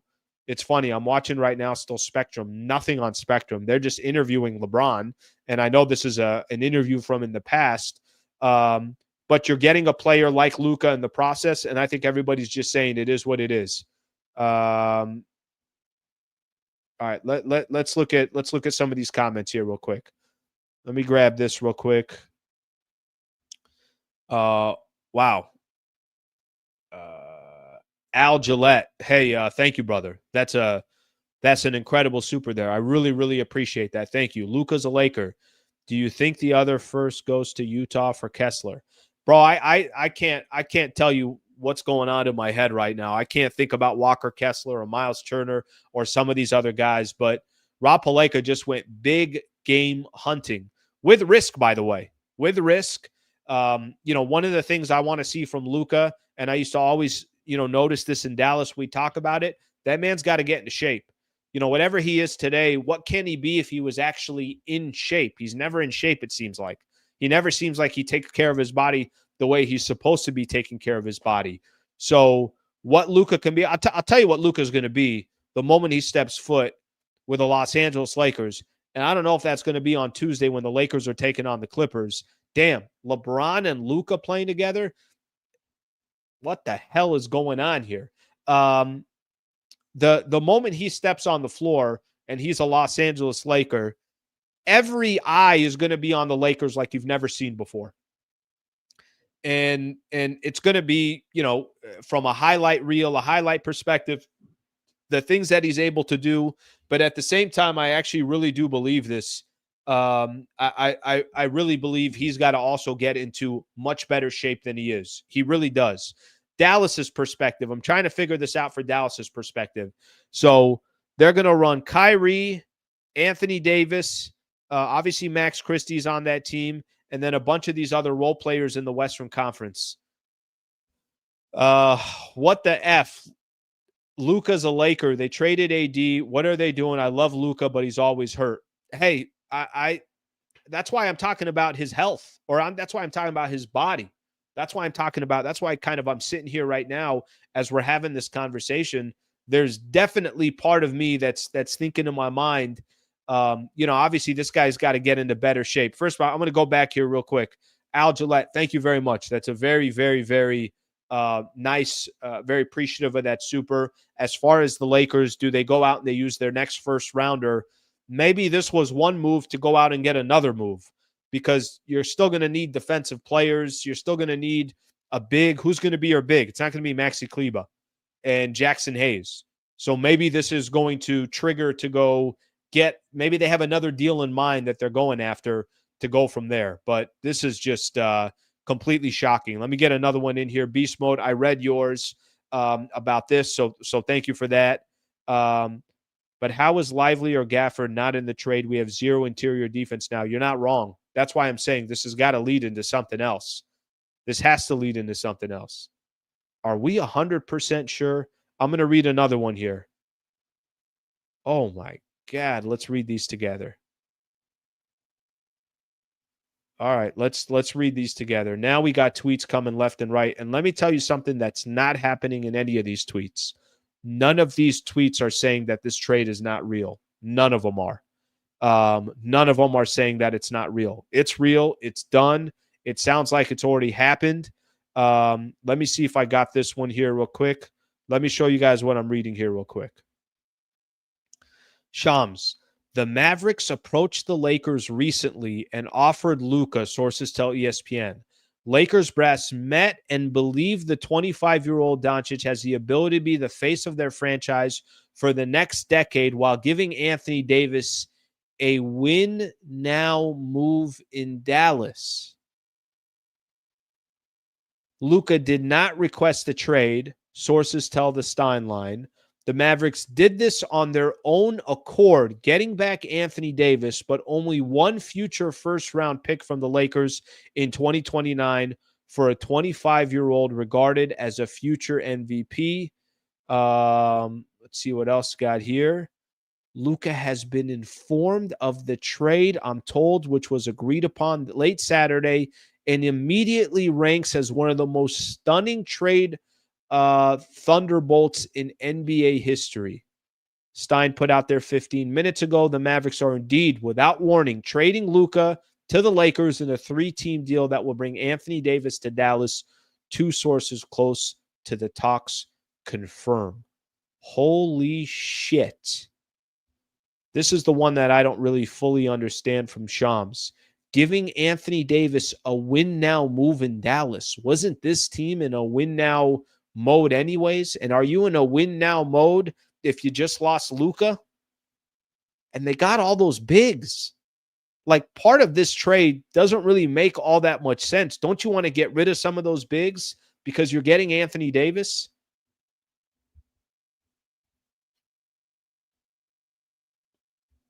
All right, I gotta work on. I'll stop sharing this here real quick. I gotta think here.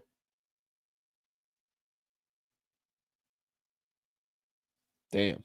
All right, that's all. Yeah, all these. It's done. So whether the question was before is the shock factor that was there of whether Anthony Davis, Luka, all that stuff, it's done. Luka's a Los Angeles Laker. Anthony Davis is a Dallas Maverick. The This gives me a little bit of hesitation for this season. It gives me, I know how great and how special Luka is. But when you put together a team, a championship team, you got to obviously have the right pieces. So if you told me today, do you want Luka for the next 5 years or do you want Anthony Davis for the next 5 years? I love me some Anthony Davis. I would take Luka. Okay? I love Anthony Davis. Love the way he plays the game. I love that he plays both sides of the floor. One of the most dominating big men that's out there. So I love everything about Anthony Davis. If you said for the next 5 years, do you want Luka or do you want Anthony Davis? I want Luka. My question is, the way the rest of this team is this year, you don't have any size. You have no size. Now, this could be, look, this is the Lakers, right? The Lakers, it's as simple as basically just saying that they're going to take their chances. With the Lakers, it's as simple as just saying that we're going to go ahead and get the star and we're going to figure everything else out a little bit later. And that's what they're doing by getting Luka. And oh, by the way, to be able to attract other stars to LA once LeBron is gone is also interesting and fascinating. And you got the LA market, you got the Laker brand, you obviously got opportunity for endorsements. And oh, by the way, Luka's here as well. So you're going to have this star here for a while.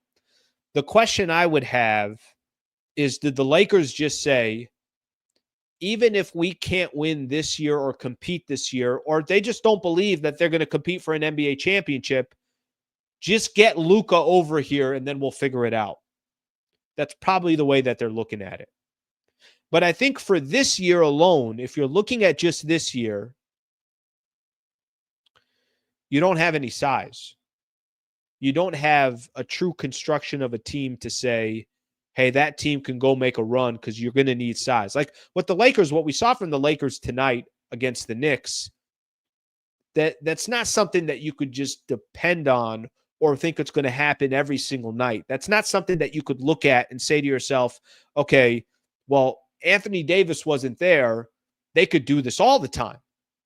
Dorian Finney-Smith's going to knock down 5 threes, and Rui's going to be phenomenal, and then Gabe Vincent's going to do this, and Austin Reeves is going to be that efficient, and LeBron's going to drop triple-doubles.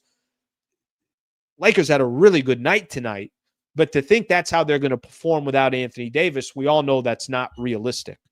So I think this is more about the Lakers saying to themselves, if we can get Luka, this is what we are. We're a city that we're a franchise that is built on stars. And if we can just go get the star, we'll figure out everything else after that. Give us the star, we'll figure out everything else after that. And I think that's what this is. Because unless Rob Pelinka, right now as we sit here, is saying, cool, that deal is done. Now I'm going to go trade that other first rounder that I have and Rui Hachimura and potentially Gabe Vincent. And let me go use these other picks because now I got to go get some bigs and I got to figure out, I got to go get the rest of this roster figured out. Unless it means that. Unless it means that. All right, I'm going to take a look at some of your comments here. And yeah, I apologize. The title of this show right now still says Lakers, Knicks, all that stuff. These are not things that I could change on the fly, unfortunately, but we'll just keep it going. We will go as long as we need to go. Chris Haynes, in a blockbuster move, I can confirm the Dallas Mavericks have traded Luka to the Lakers for AD, a first-round pick, as part of a 3-year pack or part of a 3-team package. Jalen Hood-Schifino goes as well.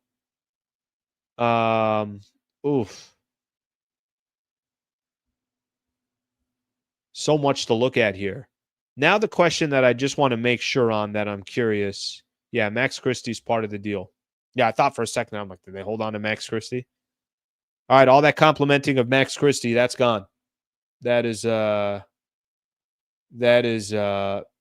done. All right, let's take a look at some of your comments here, and then we'll just keep going. Let me look at some of the comments. I'm actually now I really want to know what the hell everybody else is thinking, because I think what this means. I think what it means is I think it means short term. He's got to be going out there and making another move in order to fill in what the Lakers need the rest of the way. Or it means the Lakers are saying that they'll just take their chances with what they got with Luka, and then we'll go from there. Marquise says, speechless. Brother, you think you're speechless. Try being in the middle of a live show. And I'm like, Shams got hacked. He clearly got hacked. This isn't real. The man got hacked. And then putting all the pieces together. ESPN says Dallas approached the Lakers first. Yeah, I saw that. That is just crazy. All right, let me look at some of your guys' comments here and go from there. By the way, let me just plug this in there real quick. If this is the first time you guys have been on the channel, I appreciate you guys being here. I do a show Monday through Friday at 8 a.m. and then also do a post game after every Lakers game. So if you're here hanging out, thank you for doing so. If you don't mind subscribing, it'd be greatly appreciated. Okay, let's get to some of these comments here. Anthony, brother, very, very, very kind of you. Thank you for doing that. Very much appreciated. So thank you very much for that. Tess or Seiko, I know where I was when this trade happened. Well, I know where I was too. We both were in the same position here. AD more injury prone than Luka. More trades coming. Oz, Seiko, everybody here. Thank you very much for the supers. I appreciate it. Yeah, I think listen, I said this a little bit earlier about Luka.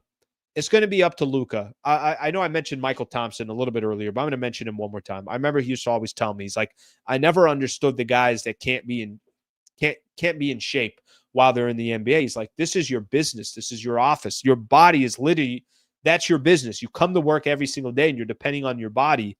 That's going to be an area of Luka that I really, really hope he keys in on. Now, I know people could say, yeah, but look at Joker. Joker, his style of play and everything else. You're right. You're not wrong about that. But Joker, in a weird way, has enough size where his game he can be what he is and still, be elite. Now, Luka has clearly done that as well. But what you want from Luka, you want him to be an elite player in the NBA for the next 10 years. Am I really saying Luka's a Los Angeles Laker? Holy Jesus. No way. No way I'm saying that. Anthony, thank you again, brother. I appreciate it, all right? I'm going to highlight that one more time here. Thank you very much for doing that. AD with Lively and Gafford is scary. Kyrie, Clay, Max. That's right. PJ Washington, they're coming back. LA just destroyed this season. Unless we get a great big, must be fake. It ain't fake. Andre Miller, I don't know when you posted that. Thank you for the super. It's not fake. It's done. It's confirmed. Confirmed by Shams, ESPN, Mark Stein. Go down the list. Chris Haynes, Dan Wyke of the LA Times. Go through it all. Go through all of them. It is confirmed. It's done. Luka is a Los Angeles Laker. Anthony Davis is going the other way. It is interesting when I see this, Andre putting here that squad in Dallas, AD with Lively and Gafford, but I'm confused that they want that much size. AD wanted another big to play next to. Well, he's definitely got some bigs. Kyrie, Clay, Max. So what are they going to do? Kyrie at point, Max at the 2? Is that how they're going to run it? PJ Washington. It's a really good squad. I still am going to continue to go off of what I was saying a little bit earlier. I'm going to continue to go off of either there's another trade coming for the Lakers to go take care of the size that they already didn't have, or they just said, F it, we'll get Luka. And if that means that costs us this season, then in the offseason, we'll figure out how to get better and we'll figure out how to go out there and get another player. Listen, I will say this. I'm going to give the Lakers, for those that are saying, what the hell just happened here? Lakers just beat the Knicks. They're 9 games over 500. Why did you just trade Anthony Davis? Because I think there's going to be some people that say that. And they also say that about Max Christie, saying you just got rid of this guy too. AD, let me see something here real quick. Because I think he's 32. AD's 31. He's 32 in March. I think what the Lakers, part of what they're doing as well, in a weird way, this is like a part of a rebuild without rebuilding. And let me tell you what I mean by that. We got a chance to get one of the top 5 players in the NBA who's 25 years old that we think will be the face of the franchise, has international popularity, will be the face of the franchise for the next 10 years. I don't think they care what it cost. And I don't think they care if it costs them a shot at doing something this year, if that makes sense, right? So I think taking all of that into account is how I would look at this. I would look at it that way. I would say to myself that they are looking at this from a today, tomorrow, 3 years, 5 years, 7 years perspective. They might be saying to themselves, we have a better shot trying to build a championship team around Luka than we do around Anthony Davis. Now, I don't know what it means for this year. Because like I said, and I'll keep going back to Twitter here. Like I said, if unless there's another deal coming,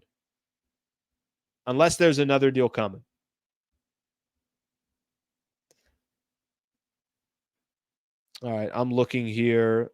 The Mavs had major concerns about moving forward with Luka. This is Tim McMahon, who is, I think, covers the Spurs. Covers the Dallas Mavericks. Part of, I think he covers a few teams, but I know he covers the Mavs as well. Tim McMahon says the Mavs had major concerns about moving forward with Luka due to his constant conditioning issues and the looming commitment of another Supermax contract extension this summer, sources told ESPN. Oh, my Lord. Yeah,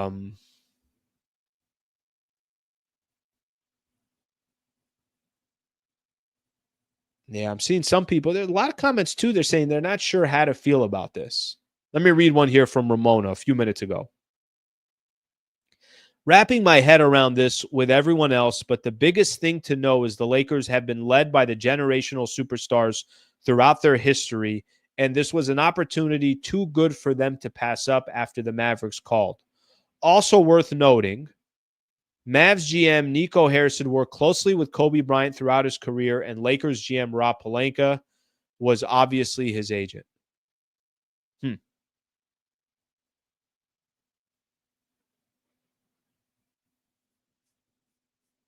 That's an interesting one about the conditioning. I mean, I hadn't read that yet from Tim McMahon, but here we are talking about it, where clearly one of the first things that you're thinking about in your head is the conditioning portion of it. Now, what did I just see here? I saw something else. Nah, I don't believe that one. Legion Hoops. I'm not going to read this one. I'm not going to read it. I'm not going to read anything else unless I know it happened. Because right now, you go on Twitter and you could be reading anything and find yourself just caught up in anything. But then again, I mean, hell, look what I was just talking about here just a few minutes ago. I was literally just talking about how I didn't believe any of this, and then it all started happening. All right, let's get some more of these comments in here. All right, we got a little help too. Sammy, nice enough to be helping out with the comments right now, so I appreciate that. There's a lot going on, as you guys can imagine. So let's work on some of these. Let me get a couple more of these in here. Thank you, brother. I appreciate the super there. McMahon is an infamous Laker hater. I mean, listen, Laker hater or not, what did he say? All he talked about was that the man is not in shape. I think that's a fair thing to say. I think that's a fair thing to say. Can you imagine? Yeah, this is odd. Can you imagine the team finds this out after the win in New York tonight? Guys, when we were doing the post game, I mean, at least Anthony Davis isn't with the team. He's in LA. So AD right now is, obviously in shock finding out what happened, probably packing some of his stuff and saying, all right, well, it looks like I'm heading out to Dallas in complete shock. I mean, complete shock. And then, but a guy like Max Christie, who was literally just performing in a game against the Knicks, had one of his better performances, is talking about how, obviously he's done, we all know what an excellent job that he's done so far this year in his development. He just finished his presser. He just had an interview with, all the beat writers and Mike Trudell and Spectrum Sports and everything else. And he got through how much of it before it was probably 15 minutes later that we started seeing the report. We all thought it was hacked. And then Max Christie is being told, brother, that's it. Your days in LA are over. You're going to Dallas. Lakers are supposed to be flying back. I don't know if they're flying back tonight. Probably not tonight. They're probably set to fly tomorrow. Does he fly back with the team? Does he fly straight to Dallas? Like, I don't know how any of that stuff works, but that's a trip right there. All right, I'll keep I'll keep look because, yeah, this is what I like seeing here because now we're getting a little bit more context of what's going on. Dave McMenamin. LeBron James learned of the AD Luka trade after the Knicks game when it broke while he was out to dinner with his family. Sources close to James told ESPN. James was surprised by the news, is processing it, and had no idea it was in the works, sources said. Okay, I believe this one. Let me tell you guys why I believe this one. Sometimes we say that, come on. LeBron knew this was going. They probably picked up the phone and called LeBron and say, hey, we're going to do this. What do you think? I'm not surprised at all if the front office decided. I've made this point before. And again, I'm not trying to be disrespectful to LeBron. He is 40. Decisions that the power that LeBron used to have over franchises before. Now, granted, you could say, hey, JJ Redick is the coach. You could say, clearly you could still say you could see LeBron kind of flex his muscle. But let's just say hypothetically, Jeannie Buss, Rob Pelinka, out of a courtesy, called LeBron and said, we're thinking of doing this. What do you think? Hypothetically. And LeBron didn't like it. They got a chance to get Luka at 25. They're going to go get Luka at 25. LeBron's 40. He's not 33. He's not 35. In a year and a half from now, LeBron's career could be completely done. It could be completely over. So with that in mind, I wouldn't be shocked or surprised that front office made a decision, are looking at, I forget whose tweet it was. It was Ramona's tweet. And I had mentioned this a little bit earlier as well. How are the Lakers known? The Lakers are known for grabbing superstars. This is their next superstar for the next 10 years. That's their hope. That's their belief. That's their thought process. Whether you like it for today or not, I get the hesitation for today. I get the hesitation of, well, how's this guy going to work here this year to try to compete for a championship? I think that front office said, go ahead and bring him in, and we'll worry about it later. And I don't think they're getting an approval from LeBron James for something like this for some of the reasons that I just mentioned. So Dave reporting that he was surprised, he's processing it, and had no idea the deal was in the works. I actually believe that. And maybe this is all posturing. Maybe LeBron did know. Maybe the front office did go out of their way and say, hey, you're still box office, and we still got 40 nationally televised games. And, oh, by the way, you still had a triple-double tonight against the Knicks at age 40. Maybe they did say, Bron, what do you think? But I don't think it was going to stop them from doing it either way because it is Luka. Guys, it's Luka. What the fuck? Luka's a Laker? Oh my God. Let me read another one here. And these are all people that Dan was on, or Dave McMenamin was on earlier in the week. Dan Wyke was on about a week and a half ago. Let me read another one here. Hearing from sources that the long history between Rob Pelinka and Dallas's GM Nico Harrison played a role in getting one of the wildest trades in NBA history.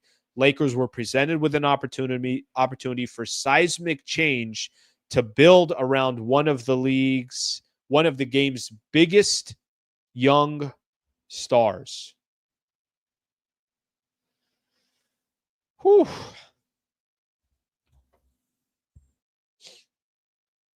Oh my gosh.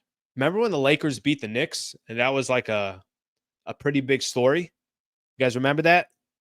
You guys remember when I hopped on 2 hours ago to tell you guys that the Lakers shot 49% from three? Remember, that's the ammo that I had coming into tonight.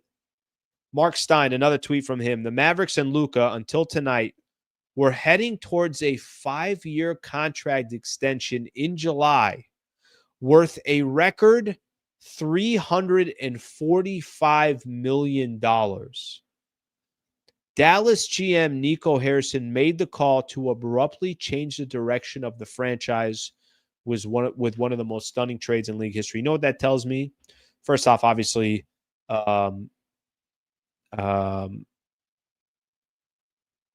it tells me a couple things. It tells me first that I think the Mavs were getting cold feet of giving him that money. By the way, which says something. I think it says that the Mavs were saying, hey, let's not put all our eggs in Luka's. Let's not put everything there. Let's not take the next 5 years and $345 million to put it in the stock of Luka. That's a trip that actually tells you something. And obviously, Mark Cuban's not doing a deal, or Mark Cuban's not agreeing to a deal unless he probably feels the same way. Jeez. All right, I'll see if I see any more of these, and if any more of these, kind of comments come in. Bobby Marks, there are major financial implications for Luka with this trade. He is in line to receive 5-year, $345 million contract summer. Doncic is no longer super max eligible. Wow. All right, I'll take a look at some of your comments here. Sorry, guys. I know I go on my own little tangents here, but let's see here. They didn't want to pay him because he doesn't stay in shape and will be injury prone if he doesn't get in shape. Let me tell you guys something.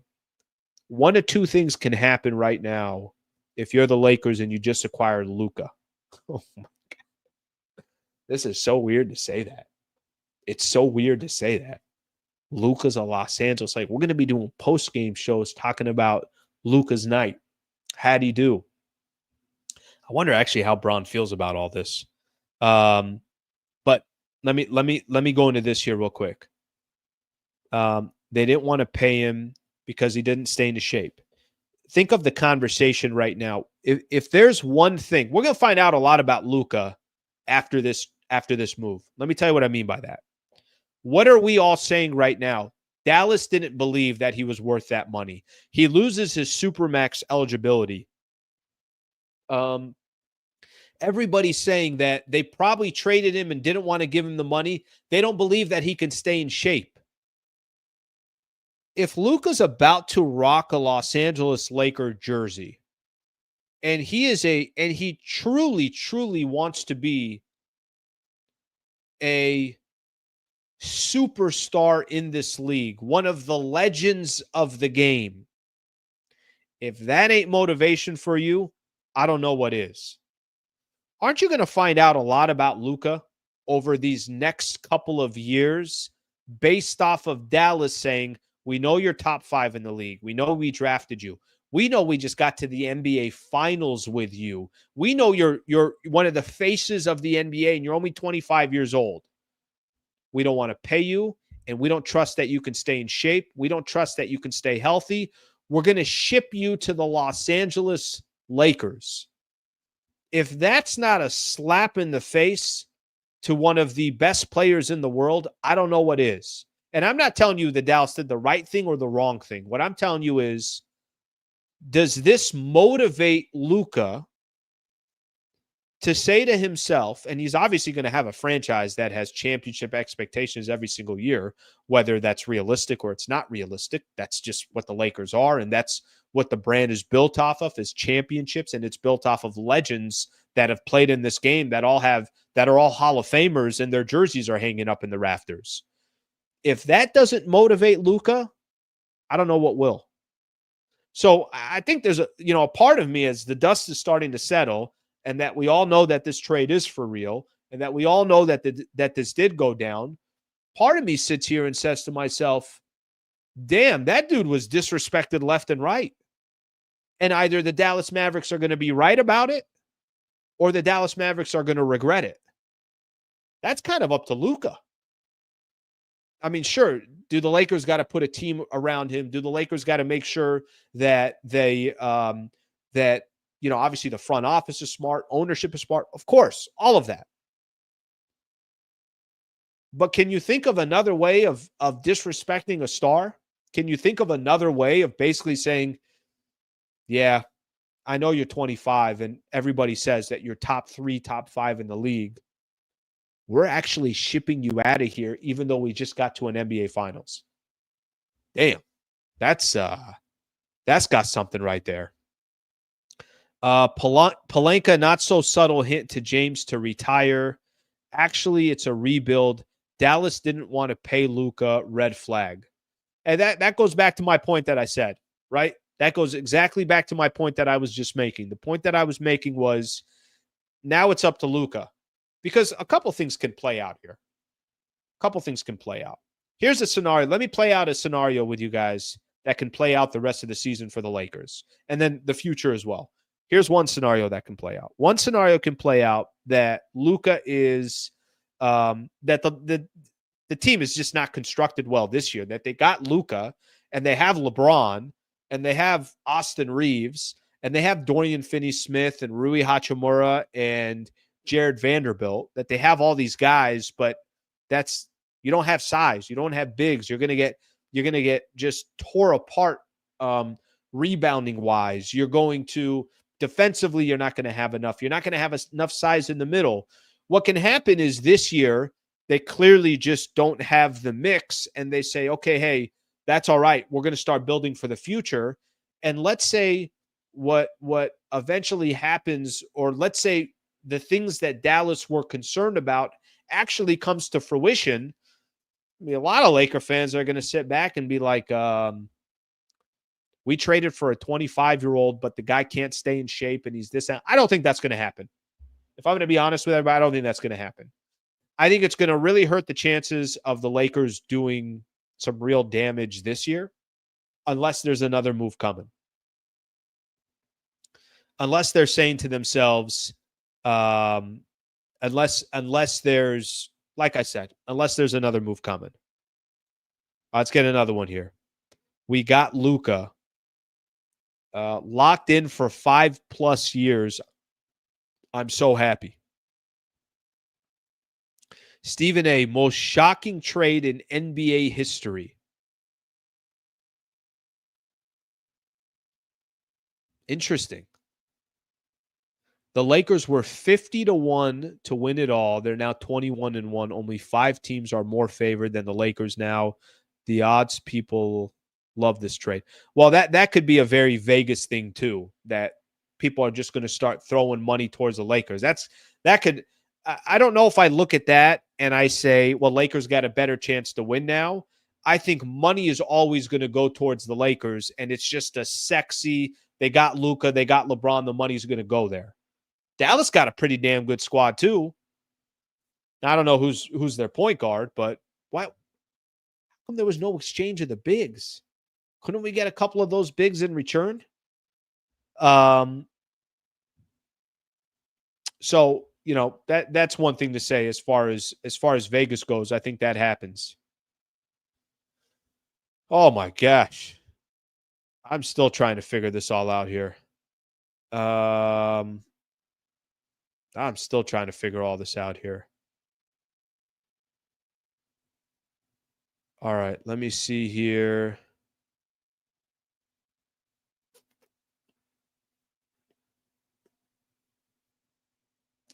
Okay, I'm gonna come back to some of these comments in just a second.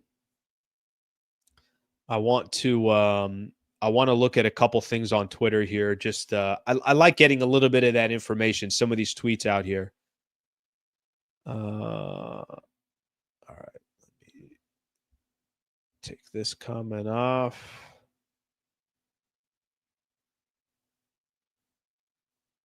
All right, let's look at a couple more here. They might trade LeBron. Lakers are tired of clutch sports. Rumor has it, Bron to Knicks if he wants. Well, I wonder if that's the other piece. Like, would there be a scenario out there? By the way, cheers to everybody for hanging out, for being here. We just did 2 hours. Yeah, just to let you guys know, I've never done a 2-hour live stream, but it's not every day Luka and Anthony Davis are traded. So cheers to everybody out there on this Saturday night, whatever you're sipping on. Go enjoy it. Enjoy it, of course, responsibly.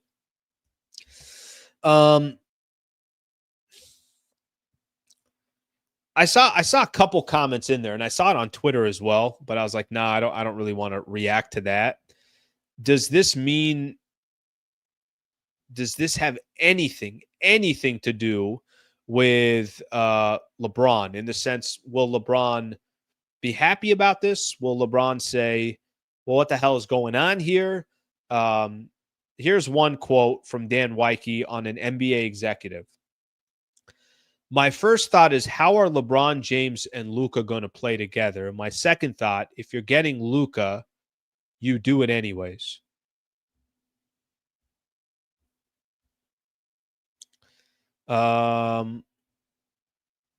Dirk has already put up one of those emojis of what the hell is going on here. Chris Haynes, Anthony Davis is waiving his trade kicker, sources tell me.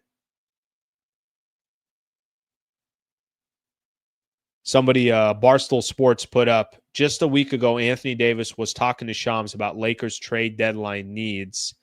Cold business. CJ McCollum, got to pack them bags just in case nowadays. If the Don got traded, only Lord knows. Oh, man. Yeah, I got people now. There's a lot of people on here saying, how do you trade Luka? All right, here's a quote. This is a good one. Tim McMahon put this out there. Actually, I missed this one a little bit earlier. Mavs GM Nico Harrison told ESPN regarding his motivation to trade Luka for Anthony Davis, I believe that defense wins championships. I believe that getting an all-defensive center and an all-defensive and an all-NBA player with a defensive mindset gives us a better chance. We're built to win now and in the future. Damn. What the hell happened to Luka? I mean, they're not even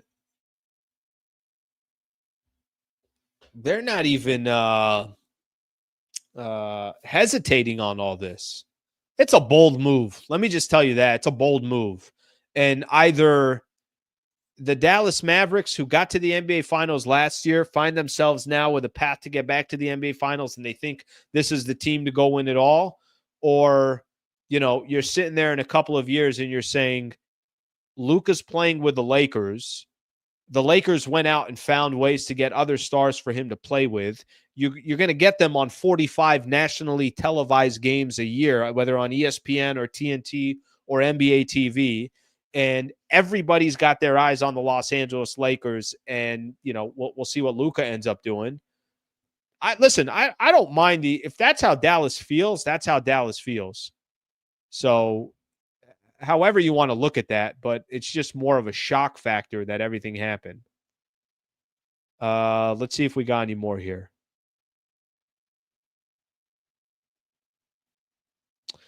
Brett Siegel of NBA. Let's read this here. I don't know how much I know it, but let me read this here real quick. Apparently, a rift had been forming between Anthony Davis and the Lakers management, especially after a sit-down interview with ESPN. This trade just came together in the last few hours with nobody around the league knowing about it. All right, well, LeBron had grown. I don't know. Look, some of these quotes I don't want to read because I don't know. I almost just want to pay attention to the ones that I know that happen out there. Paul Pierce, LeBron and Luka, I don't see fitting. This ain't for the present. I mean, it really isn't. This is no question about it for the future. Patrick Mahomes. Wait, what? I'm sick. Nah, Mahomes. Mahomes doesn't like it. Some sources out there say AD was caught completely off guard by this trade. He feels betrayed. All right, let's get to some more of your comments here. Guys, it's been a crazy show. So if I have missed some of your comments, I mean, you can only imagine. I'm trying to, get info as we go. If there's a lot of times that I read, I feels like I'm stalling a little bit. It's because I'm stalling. I'm stalling because I'm trying to, get more information. Gonna own Booger and the Suns. Luka special. Luka is special. This is a wake-up call for Luka. Luka is definitely not scared of the bright lights. He's a killer. Remember the series against Booker and the Suns? Can I tell you something? Who was it? It was Klay Thompson about 2 weeks ago, maybe a week ago. It was recently. And he was asked the question about something about Luka, and he said, I knew Luka was special when Kobe went out of his way to go watch him play in a game. So something along those lines, something to that effect. He's like, Kobe doesn't just get up and go watch anybody play, but he went to go watch Luka play. What's funny here is I don't question Luka being a killer. Luka is a killer. I mean, no question about it. How young was Luka in the bubble where what did he take the Clippers to 7 games or something like that? Obviously that buzzer beater against the Clippers. This is when you're talking about with Kawhi, PG, the team that the Clippers had early on. That was their first year when they ended up, blowing that 3-1 series lead to the Denver Nuggets, and then Lakers played the Nuggets in the bubble. Luka's a killer. No question about that. I think, when I say he's a top 5 player in the league, he is. But I'm going to go back to I don't think this is about this year. Unless Pelinka and Jeannie Buss in that front office are saying, that's the first domino, we got him. Now what do we do moving forward to see if they can still make a run for this year? The move, I don't believe, is for this year. So for any Laker fans that were out there and that were excited, they were saying to themselves, okay, hey, Lakers just beat the Knicks. Oh, this team's a little bit more interesting. Vandal coming back adds a different presence. Dorian Finney-Smith, completely different player than what D'Angelo Russell was bringing. There's more of a toughness to this team. If the thought process was Lakers are a move away from trying to compete in the Western Conference, well, I don't know what they have for this year. I don't know what they have for this year. I will tell you that they definitely don't have enough defense and they don't have enough bigs. Having Luka is just get him and we'll figure it out. All right, let's keep going here. I read this one. All right. AR, thank you for the super brother. Slee, wow. Luka in a Laker jersey. A fantastic, but he's not a good defender. So what's next? Utah, what they giving to the Lakers? You got another pick. You know, I'll tell you one thing that you're not going to do. If you got Luka, you're in a complete win mode now moving forward. So I don't know if that first round pick is going to be the difference. By the way, if any of those reports were true about the Lakers front office being frustrated with Anthony Davis for saying that, I want to go play with another big, he's right. The Lakers need another big. So I don't know what you want me to tell you. I don't think he was wrong in saying that. If they didn't like that he went public with it, I'm sure he had told the Lakers many times, and it was just a matter of him saying something from there. Seiko, thank you again for the super. Luka's a playoff riser and not afraid of the big moments. First round pick, biggest steal of the decade. Are the Lakers just always there for stars? I mean, think about how Anthony Davis became a Laker. First, LeBron picks the Lakers because he's like, all right, I'm going to basically do whatever the hell I want to do. That franchise needs me.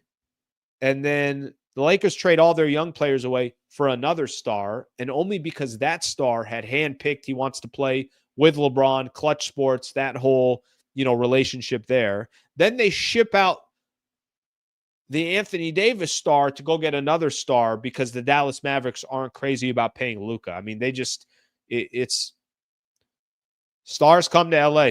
They come to the Lakers. That's what they do. People have been calling for LA to trade AD for the last few years. So, yeah, they got what they wanted.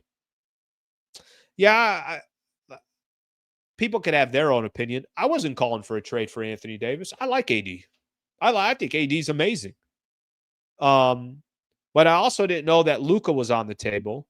And I think the only time people were really mentioning go trade Anthony Davis is they were saying, I think it's done between LeBron and Anthony Davis. I don't think you're going to win or compete for another championship, so you might as well just blow it all up. You might as well start looking to build for the future. Well, the Lakers just use Anthony Davis to go build for their future because of Luka. Slee, there better be another trade because we gave up all of our defense. Not much defense left, guys. No defense and size. Literally no defense and no size. All right, let's see what else we got here. Lake Show is back. Dallas versus, can you imagine? All right, let's go to the Lakers schedule. Let's find out. When do they play the Mavs? So obviously it's not going to be before the All-Star break. Oh my gosh, it's coming. February 25th. We got it in the same month. Lakers Mavs, February 25th at Crypto. So Anthony Davis will make his return to LA on February 25th. Please tell me we got another big because AD is about to drop 45 and 40. But Luka could probably drop 50. I mean, look at the caliber of players that we're talking about. All right, Edgar, you had already put this out, so let me give you some credit for it. I didn't see it earlier. February 25th, Lakers versus Mavs will be an exciting game to watch. All right, let's see what we got here.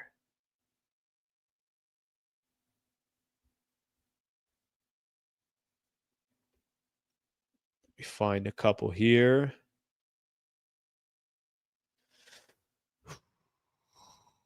So many comments, guys. I even got people giving me supers to tell me that I missed their other super. Okay, here's one. Andre Miller. That was Andre. Andre hit me with a super to remind me of his old super. Andre, thank you for the super. I appreciate you. It's the first time I've ever had that happen, where somebody paid me 2 supers to remind me of the previous super. Andre says, I seriously don't like the trade at the moment, but I wanted Rob to go big, so I'll just shut up.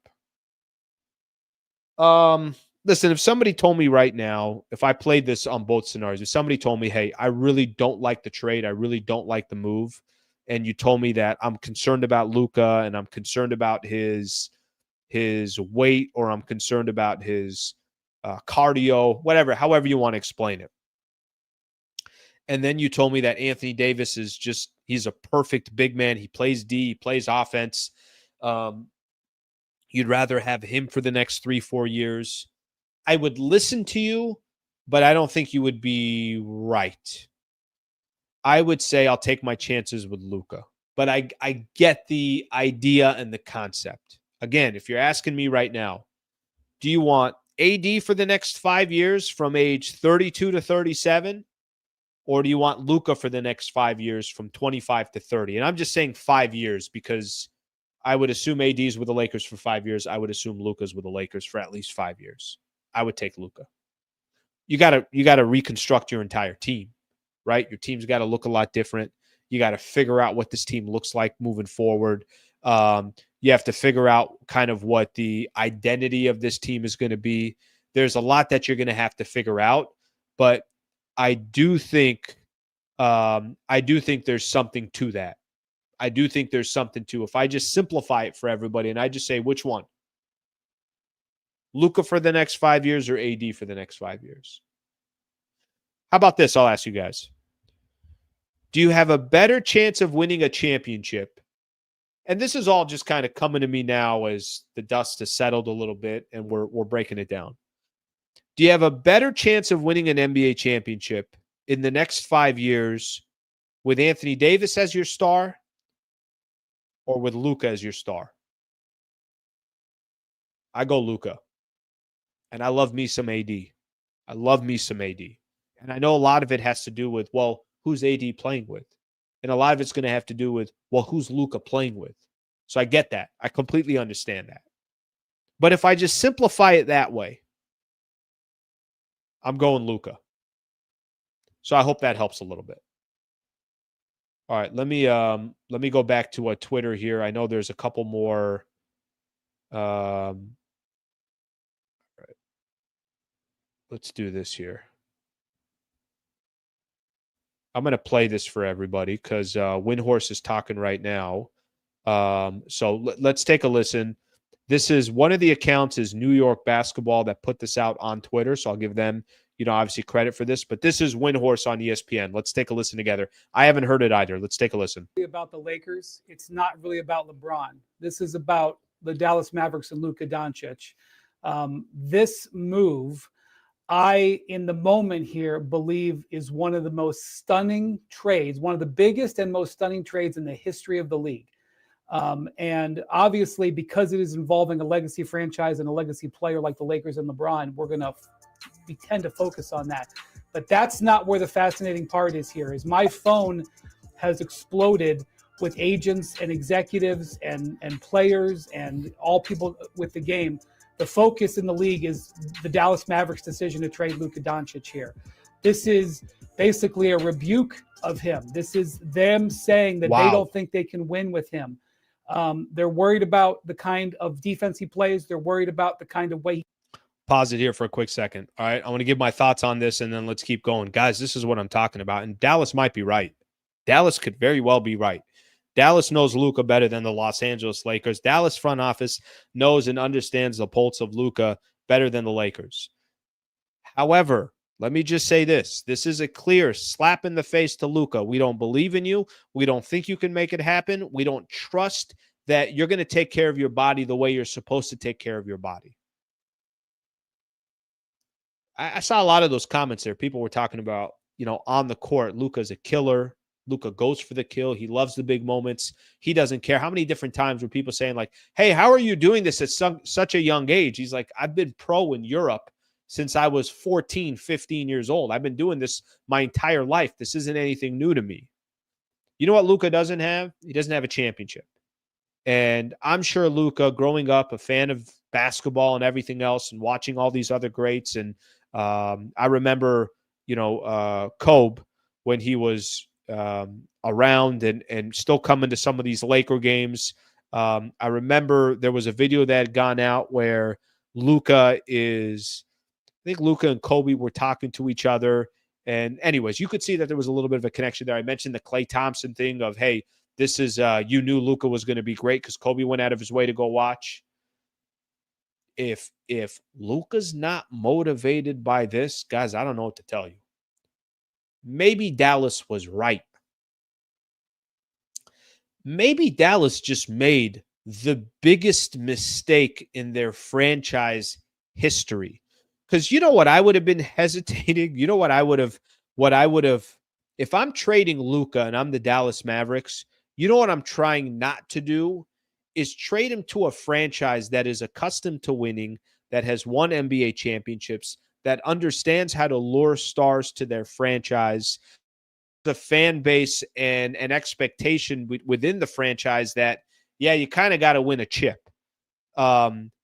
If that doesn't get Luka going, I'm sure Rob Pelinka's sitting there, Genie's sitting there, and they're all saying to themselves, get this man whatever he needs. By the way, make sure that he understands the opportunities that's in front of him. Hopefully, Luka right now, as he finds out that he just got traded, is saying to himself, all right, cool, I'm going to start counting my calories. I'm going to make sure I'm in the best shape of my life. But there's got to be some fire there if you're Luka. So as I hear this from Brian Windhorst, look at the quote. It's not about the Lakers, not really about LeBron. It's about the Mavs and Luka. That one of the biggest trades that's ever gone down is because they basically said the Mavs, we don't believe in you. That's a direct shot at one of the best players in the league. All right, let's keep playing this here. Let's keep playing this here. I interrupted Windy. I interrupted Windhorse. All right, take a listen. He keeps himself in condition. They're worried, obviously, about his ability to focus at the biggest moments.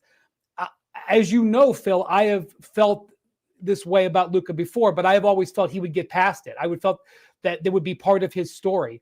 He is 25 years old and he has already qualified for the Supermax, which he was eligible to sign this year.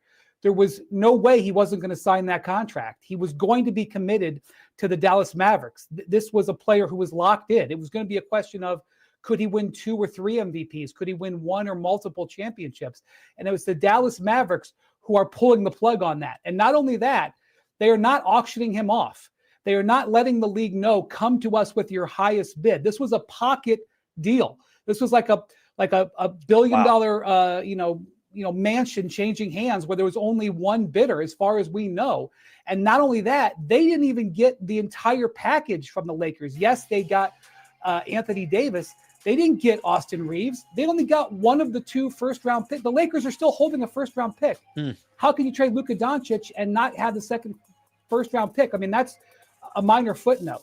Okay, now let me switch over to the Lakers, because the Mavericks side of this is the far, far more fascinating move. Far, far, far more fascinating move. But okay, switch to the Lakers. LeBron has dreamed about playing with Luka Doncic for years. This is something he never thought, but he badly, badly wanted. Can I just say this? And one of my favorite people to listen to is Brian Windhorst. And Brian, I've talked to you guys about Brian. You know, he used to always come on my radio show, was nice enough to come on. Even when I came here exclusively on YouTube, he still came on my show. Brilliant basketball mind. He's one of the best out there. Can I just, I like his perspective on things. Can we go back to what he just said here about looking at it from the Lakers perspective real quick and what they gave up? Take a listen. Get the entire package from the Lakers. Yes, they got Anthony Davis. They didn't get Austin Reeves. They only got one of the 2 first-round picks. The Lakers are still holding a first-round pick. How can you trade Luka Doncic and not have the second first-round pick? I mean, that's a minor footnote. Why would Dallas not open it up to all the other teams? Did they just not want to let anybody else know that this was going down? Did they just say to themselves, all right, we don't, and I'll play the rest of that clip in just a second. Did they just say to themselves, no, we want Anthony Davis. We're in a try to win a championship right now, and we feel like if we get AD, we got a shot at winning a championship.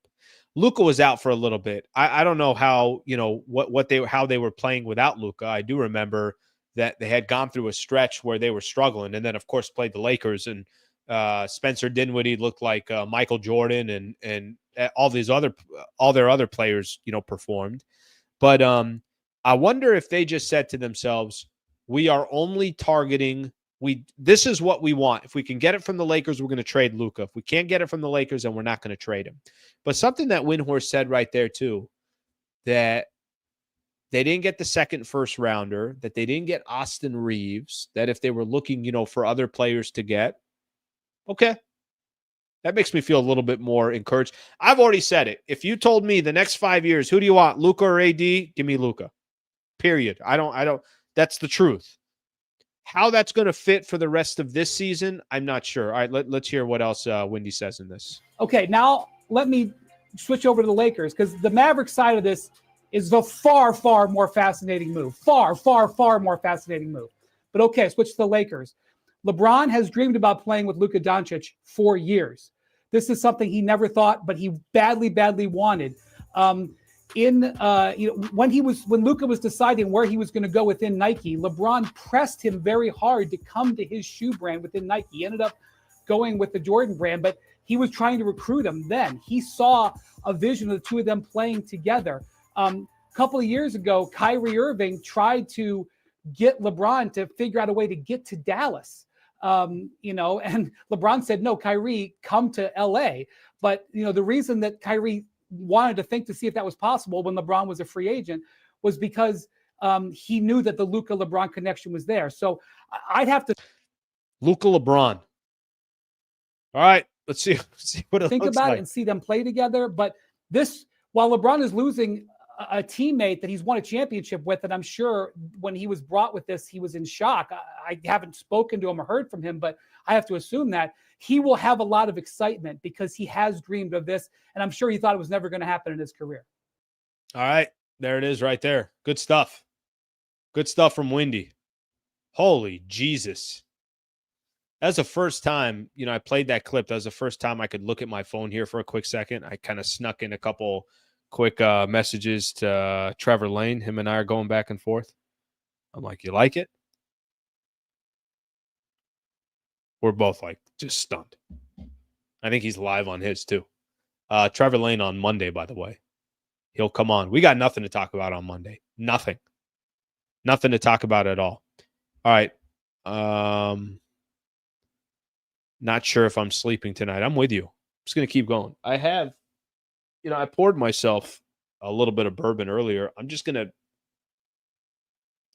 finish it up. If I finished it up, I just want you guys to know, I would be out until Friday. I'd be out for a week. All right, see some more of your comments here. AD was essentially big man Pippen, an elite number 2. We have a generation talent, 4-time first team All NBA at 25. ZJ, you're right about that. I've always, it's funny. When we've talked about LeBron finishing his career and the conversation has been, well, just hand the keys to Anthony Davis. Clearly, AD was not grabbing the keys, but it was, but AD's got to play with one of these other greats. Like he needs to play with a Luka or with a Shea or with, even we were talking about De'Aaron Fox. De'Aaron Fox is not one of the greats, but I'm saying like he's got to play with a lot more talent. So now the question is going to be for, the Lakers, what kind of talent can you get around Luka to, obviously figure this out moving forward? All right. Let's kind of keep going on Twitter right now. To be honest with you, I think there's just some great reaction from everywhere, and I like seeing the reaction. I haven't heard this either. Dwayne Rankin, who does a good job for the AZ Republic. I think it's Arizona Republic. I used to have him on during my pregame shows every time Lakers would play the Suns. Let's hear what Devin Booker has to say about the deal. The thing is obviously the big trade. Just your reaction to seeing that. It's crazy, man. And I really don't know what to say about it. Luka being a guy that everybody's claimed is untouchable and untradeable, and the NBA shows you again. Right. Just can't predict it. It's a business. They're always having a conversation about you. So don't think you're safe at any point. You feel like the shift power balance you have to let it play out. I said no. They have to build chemistry on both sides. So, I'm interested to see how it turns out. I'm sure the world is too. So, building the business. I mean, you've been on the finals team before, though, but to see a team that was in the finals make a move like that, I mean, obviously you've said it surprises you, but does it add anything to what just happened that they made the finals last year? I mean, that's on them. That's their decision. Might have been how it turned out in the finals, what they were seeing, whoever's making the calls over there. So, but, you know, AD's a really good player. Probably my favorite teammate to play with this summer on the Olympics. So, you know, both teams got great players, obviously. How'd you find out? We saw Damian Lee found out from someone in the stands. Like, you guys weren't on the bench. What happened? Yeah, somebody told us on the bench. Said Luka. I said, Luka Garza? Who got traded? You know, no shade, bro. Right, to Garza, right. But, they're crazy. Yeah, man. Damn. Oh, the reaction. It's kind of, you know, obviously all the layers of it, and now it's kind of the aftermath. So it's getting a chance to hear other people's reaction. Reaction from NBA analysts, reaction from NBA fans, reaction from NBA players. Star power, yes, but he's a one-way player. Okay, so build a team around him where that you know, you address that. That's the best way that I can put it. I get it. You know, he is. And not every player is perfect. Not every player is LeBron. We're still watching LeBron right now doing what he's doing. And LeBron back in the days was an elite defender too. So I understand that. You know, I completely get where you're coming from here, Leon. But now it's time for the roster to be put together to complement what he brings to the table. And you're going to eventually need a big like Anthony Davis down in the block that is going to help guys like Luka. They got to the finals last year. They lost to Boston because Boston's incredible. They got to the finals last year. Steal of the century. Which big men will be available next offseason? I don't know. You know, I don't know if this is is the front office playing chess, or were they just kind of fortunate that the Mavs reached out to them and said, hey, what do you think? You want to make a deal? Lakers got Maxi Kleba back as well. Yeah, I think the only problem with that is you just need more bigs. You need more size. Christian Lopez, we're sitting here in disgust and throwing up. We loved AD. Please make us feel better. I don't know if there's a lot of people sitting here in disgust. I actually think I think let's simplify this. See if I can do this. I'll do it on Twitter. I'll do it on Twitter just so I can have an idea. I'm just going to ask Laker fans. And I know I could do it on YouTube, but I just got this in front of me right now. I'm going to ask them, do you like the trade? And I'm just curious, just to kind of simplify it, if they say, you know, what is the percentage of Laker fans that say yes? And I'm going to assume this. I'm going to assume that more fans than not are going to say yes, just to simplify it. Do you like the trade? Yes or no? I think more fans are going to lean towards yes. So maybe just, you know, you have your thoughts here, Christian, and I appreciate you putting your thoughts there. But I don't know if there's a lot of Laker fans that are out there that are saying that that this is, you know, awful or anything like that. All right, let's take more here. Got to come all the way to the bottom. I don't want to miss, like I'm missing so much comments because so many are coming in right at the same time. Oh, a new chance for big trade, big opportunity for Luka. I'm going to continue to say that. Just a big time opportunity for Luka. If there's ever a time that I mean, I don't know if I've seen a star player get disrespected like that, like the Dallas man. Exactly what Brian Windhorst was saying. FYI, the trade Luka no longer eligible for this summer 345 Supermax. You're right about that. Thank you for the Super Northborough. AES, thank you for that as well. Slee, does this mean you will be on until midnight? No, not until midnight.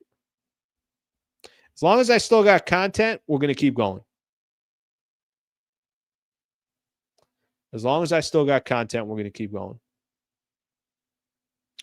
Yeah, like I'm already starting to see some of the already starting to see some of the votes coming in. I think it's going to be overwhelmingly, not overwhelmingly, but I think it's going to be at least 70% of Laker fans that say yes. There's some fans out here. The Blazers finding out about the trade mid-game, and everybody's just talking about it there. Kendrick Perkins, Dallas won in this trade. AD and Kyrie are going to be special. Plus, they don't have to give up Lively, Gafford, or PJ Washington. God bless America. I mean, if you're just looking at this trade short term, that's one thing. But you're never really going to find out about this whole trade until, years down the road. Yeah, look at this. It says Luka has reached up to 270. He ain't 270. Is that guy 270? And the Mavericks were growing concerned per ESPN.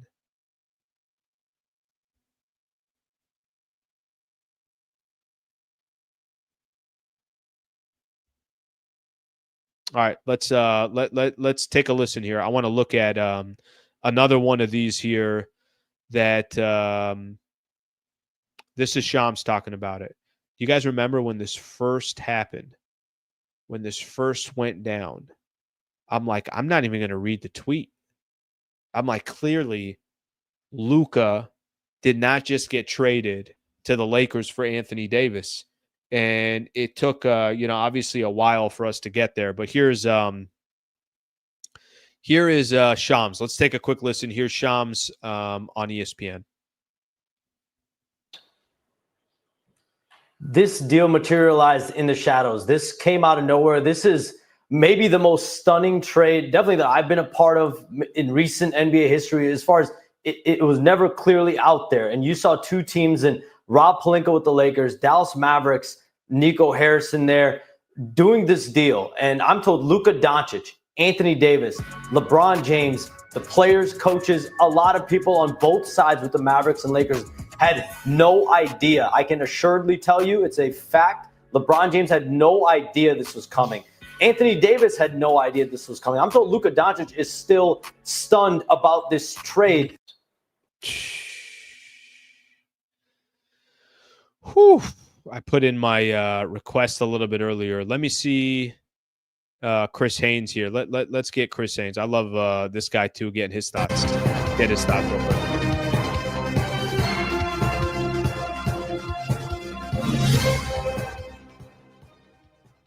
Chris Haynes with another Haynes brief for you tonight. Blockbuster trade, 3-team deal, Utah, Los Angeles Lakers, and Dallas Mavericks. I love how we started with Utah. Doncic in LA, AD in Dallas. Now, I'm going to take you behind the scenes a little bit. I was told the Mavericks initiated this. They contacted the Lakers, and I was told that the Lakers reached out to Rich Paul after the inquiry from the Dallas Mavericks. And the Lakers explained that they're looking for LeBron James's replacement, somebody who can initiate the offense, a dominant scorer out on the perimeter, somebody who can kind of take over the realms. And Dallas, they're looking for front court help. And AD, Nico over there, the general manager for the Dallas Mavericks, they're very tight. Matter of fact, Nico was AD's Nike rep.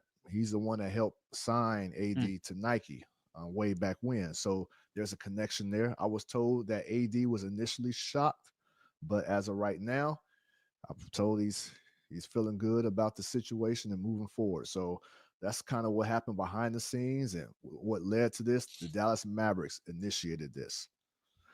You have been briefed. All right, that's Chris Haynes right there. Damn.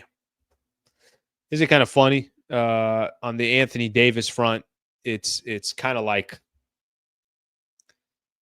I mean, it's got to be, I'm sure that guy thought I'm probably going to be a Los Angeles Laker for the rest of my career. Luka definitely probably thought, hey, I'm going to be a Mav until I decide I'm not going to be a Mav. And I like what Devin Booker was saying. He's like, that's our league. That's the NBA. That's kind of what makes the NBA, if I could be honest with you. What other league has a trade deadline where it's this interesting? Where it's this, I mean, everything is done on social. Trade deadline and free agency is as popular as probably as the NBA Finals, as far as the buzz goes and everybody get involved and everything like this. But this is one of the biggest trades we'll ever have in NBA history. One of the biggest trades we'll ever have in NBA history is right there. Is what happened tonight, what happened a little bit ago. Give me Luka all day. It's a business, folks. Dallas was literally in the finals 8 months ago. That's why I get confused, with the Karl Anthony Towns trade. It's like Minnesota. You don't want to let this thing marinate a little bit. You want to trade some other guys before you trade. You were just in the Western Conference Finals. You were a couple games away from getting to the NBA Finals. Now you got both squads. They trade Karl Anthony Towns, Minnesota, but obviously Luka. That's the bigger one for the Dallas Mavericks.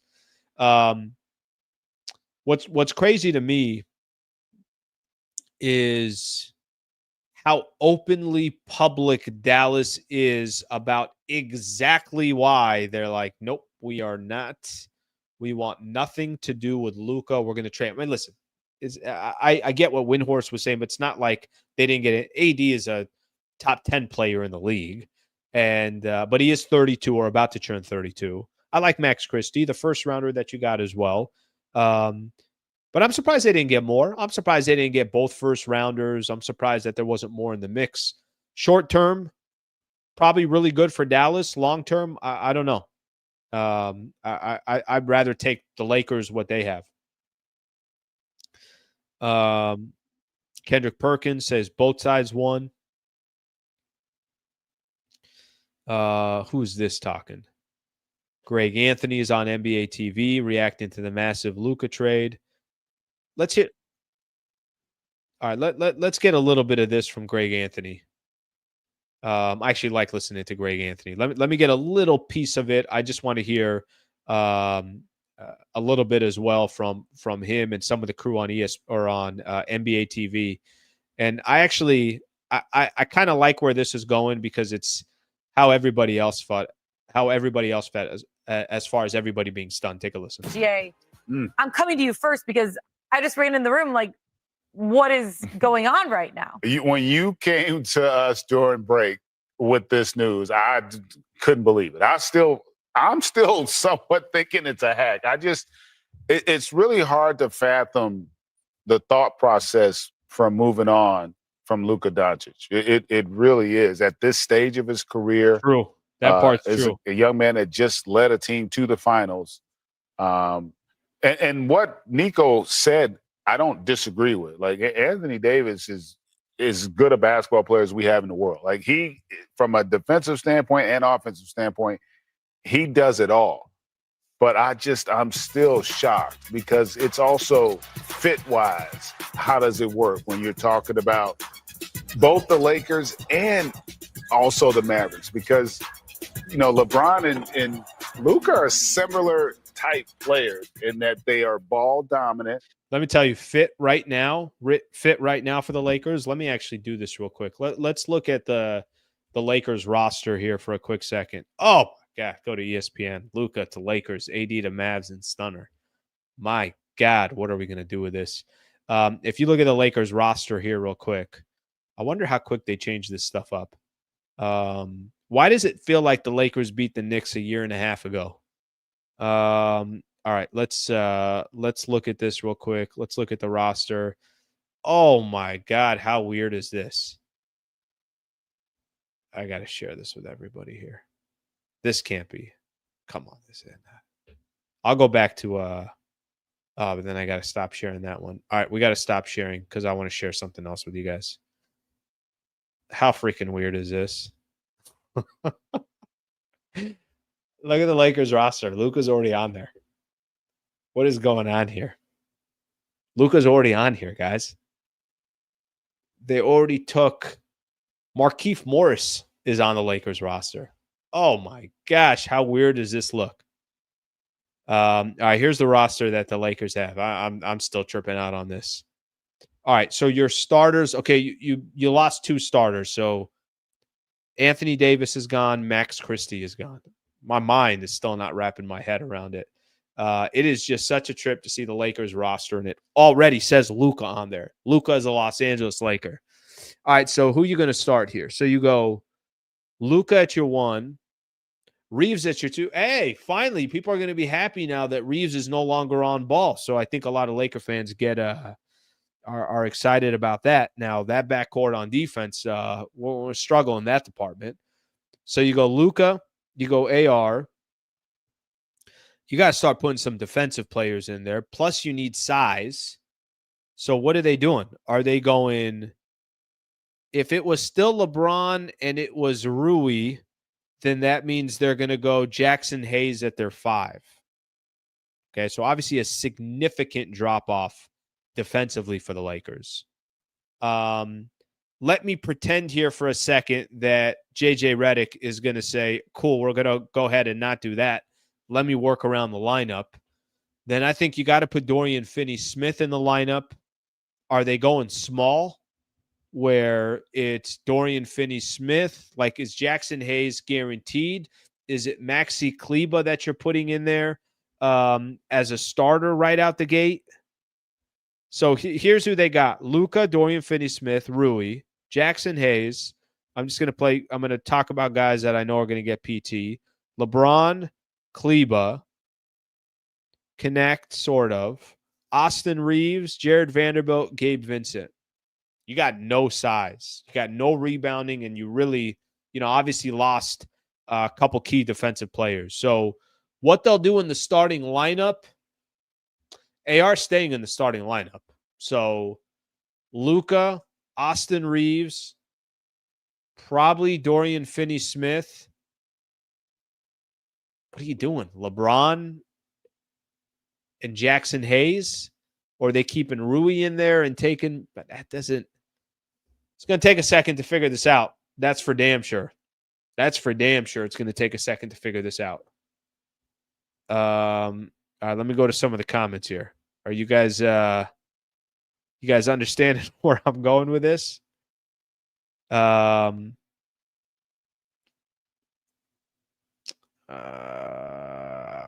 Okay. Let me let me look at some of the comments here. Again, this is a long-term play. So what I'm talking about right now and how, obviously I'm trying to make it make sense for today, it does not make sense. What it makes sense for is when you could start working out your roster. I see some people putting here, well, Reeves is going to go to the bench. Okay. All right. If you put Reeves coming off the bench because now you don't need that scoring punch in the starting lineup and you need a defender next to Luka, I'm okay with that. So you probably then go Luka.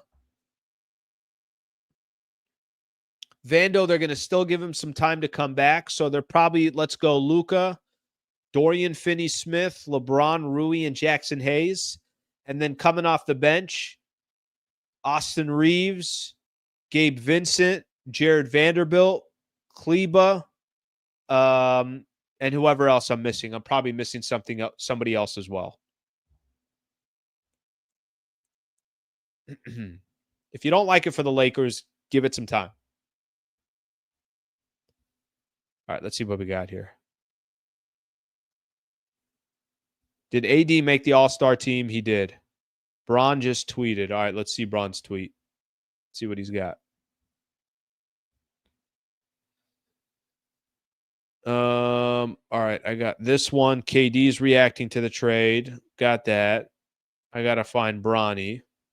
Or I got to find LeBron.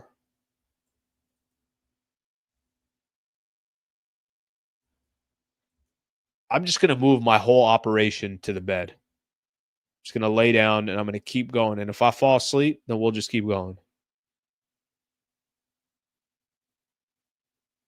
Ooh.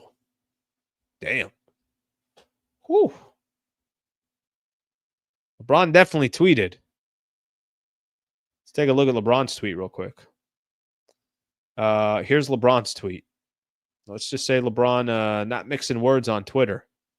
That's why I told you guys earlier, I'm like, I don't want to read things on here because I don't know what's what. CBS had put out, LeBron had grown frustrated with Anthony Davis. NBA Insider. This is somebody from CBS Sports. LeBron's tweet, you an effing lie. Damn. Well, LeBron let everybody know there. Let's keep listening to that Greg Anthony stuff, and then we'll get KD's reaction as well. Kevin Durant reacted to it as well. So let me go back here and play this one. Let's finish off Greg Anthony, and then we'll keep going. Now, obviously, LeBron's towards the end of his career, but big picture, I would say, man, if you're the Lakers, you got to be in shock, but also excited about the potential, knowing that you'll be able to now have a smooth transition potentially from LeBron to Luka. Yeah, also you got to think that they're not through. They can't be through moving and trying to make moves with what they're going to be left with LeBron and Luka, and no bigs and stuff like that. So you got to think that there's more moves to be made for the Lakers. But I'm with you with what you said with the Mavs. Got to be more moves. Have to be. You guys just saw the way I was going through that. Right now, the way it's constructed, Hayes is your 5, Rui, LeBron, probably Dorian Finney-Smith. Let's put him there. And then you got Luka. And then you're going to have Austin Reeves coming off the bench with some of those other players that we're talking about. I will tell you guys this. JJ will also say, cool, I'll go ahead and figure this out. Give me Luka. But he does lose a defensive presence, 2 starters, guys that for today were important pieces to this team. And obviously what that means moving forward. Keep listening. I like the fit with AD and Kyrie, the classic 1-2 big guard, and I think we will, like you say, we all shocked, but we'll see moving forward how the Lakers continue to change and put this team together moving forward, because it's going to be interesting. Yeah. I'm still in shock. I mean, it's almost like you don't know what to say because you were not expecting a trade. Imagine if you were doing a live show and you didn't know what to say, because I spent 10 minutes in awe. I'm like, okay, I don't know what I'm reading. This isn't real. Let's play a little bit of KD talking. So Kevin Durant. So obviously there's a lot of these reporters right now that had access to some of these NBA players right after the trade went down. So let's take a quick look. Here is KD talking. Yeah, would have never thought Luka Doncic get traded at this age. That's 2 reactions now from Devin Booker and Kevin Durant. What neither one of those guys said, and I don't think they're putting any disrespect towards Anthony Davis, but neither of them said, I can't believe Anthony Davis got traded. Both initial reaction is like, who got traded? You heard Devin Booker say, I thought they meant Luka Garza. He's throwing out another Luka. So anyway, something to keep in mind. Mid-season, yes, NBA is a wild place, man. If he can get traded, then anybody's up, for grabs, So yes. So fans, by spectating is pretty fun. I know it's kind of nerve-wracking, probably for Luka and everybody in Dallas, LA, AD. So everybody involved, I'm sure, their heads are spinning right now. And just as a player, does this kind of underscore the transactional nature of this business? It's always been transactional.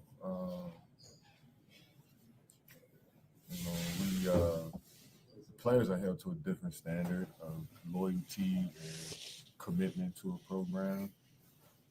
But the organizations don't get held to that same standard from the outside world, either whether it's from media members or fans. And he's right. You don't have to like what he's saying, but he is right. I mean, when a fan wants out, the entire fan base, saying that's BS, they all turn on him. But the franchise will trade you in a heartbeat. That's just that's how the business works. We all should be held to that same standard. Like, it's a transactional game. There's a lot of money involved, a lot of business involved too. So we shouldn't be too shocked about trades, with guys moving to different teams, or coaches moving to different teams. It's just the nature of playing basketball and us making this much money involved too. So it's pretty wild times, man, in NBA, especially around trade deadline. So I know everybody's gonna be watching their phone the next week.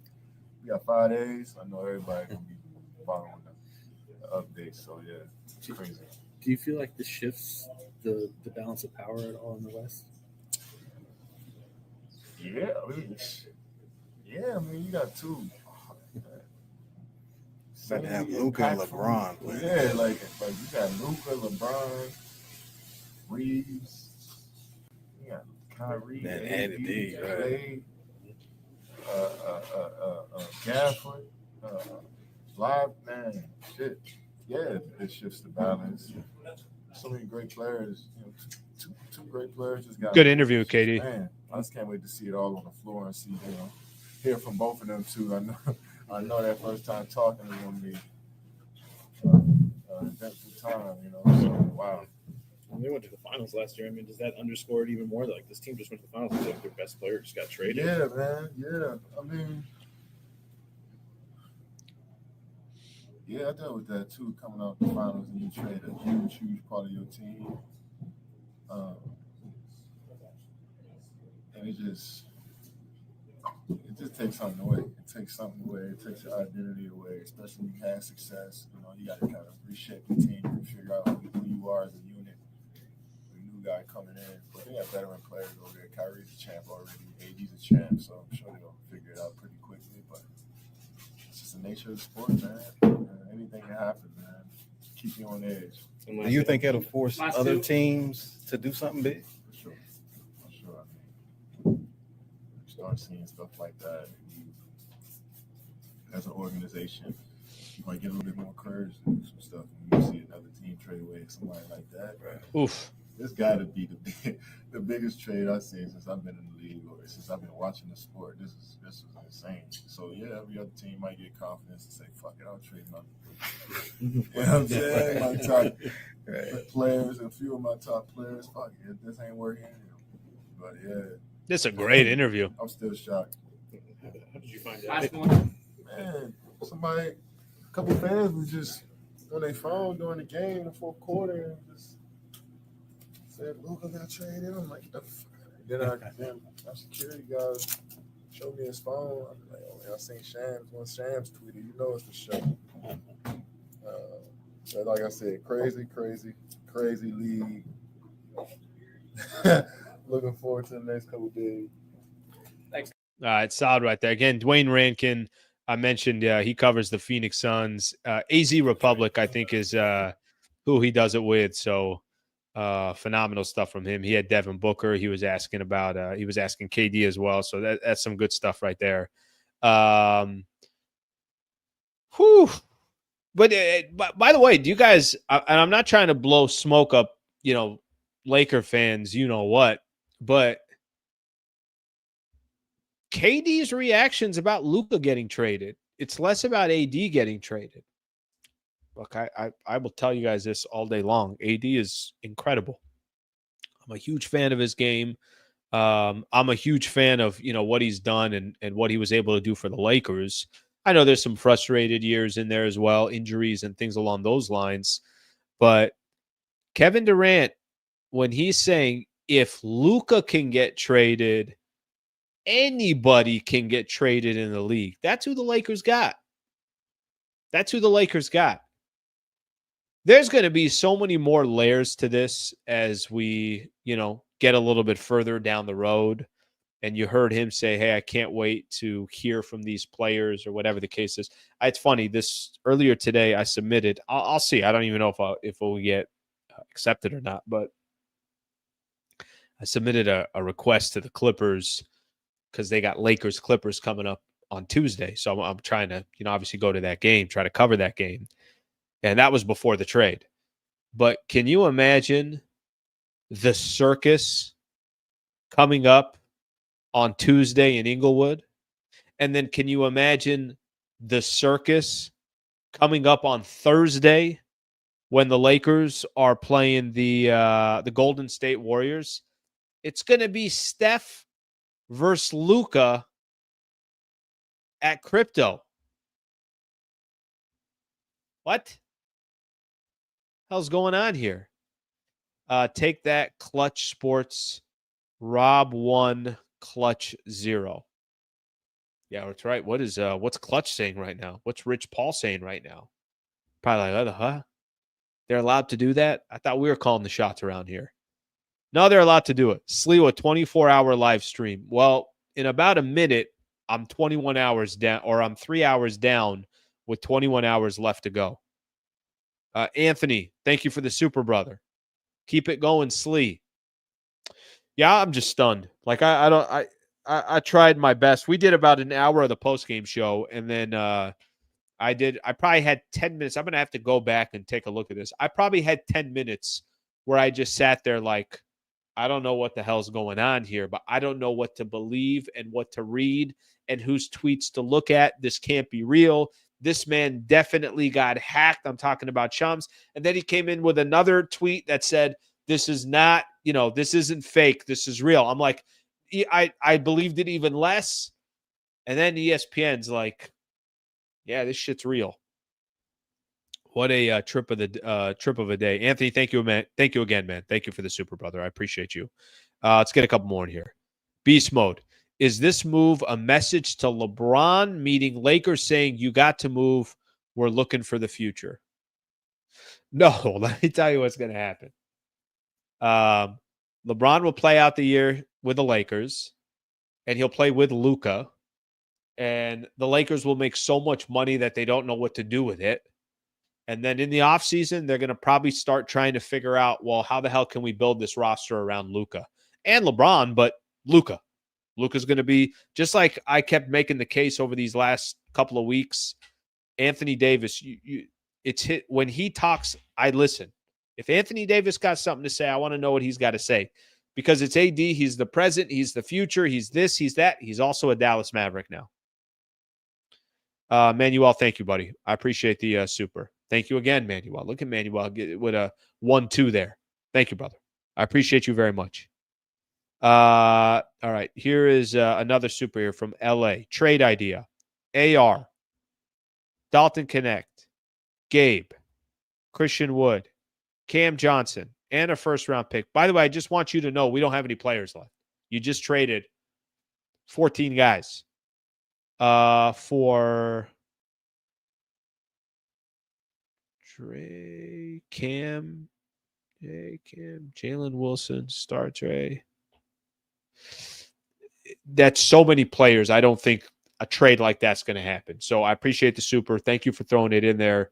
But when you start including that many players, I don't think something like that's going to happen. I will say this, and it does feel like a lot of people are talking about this now.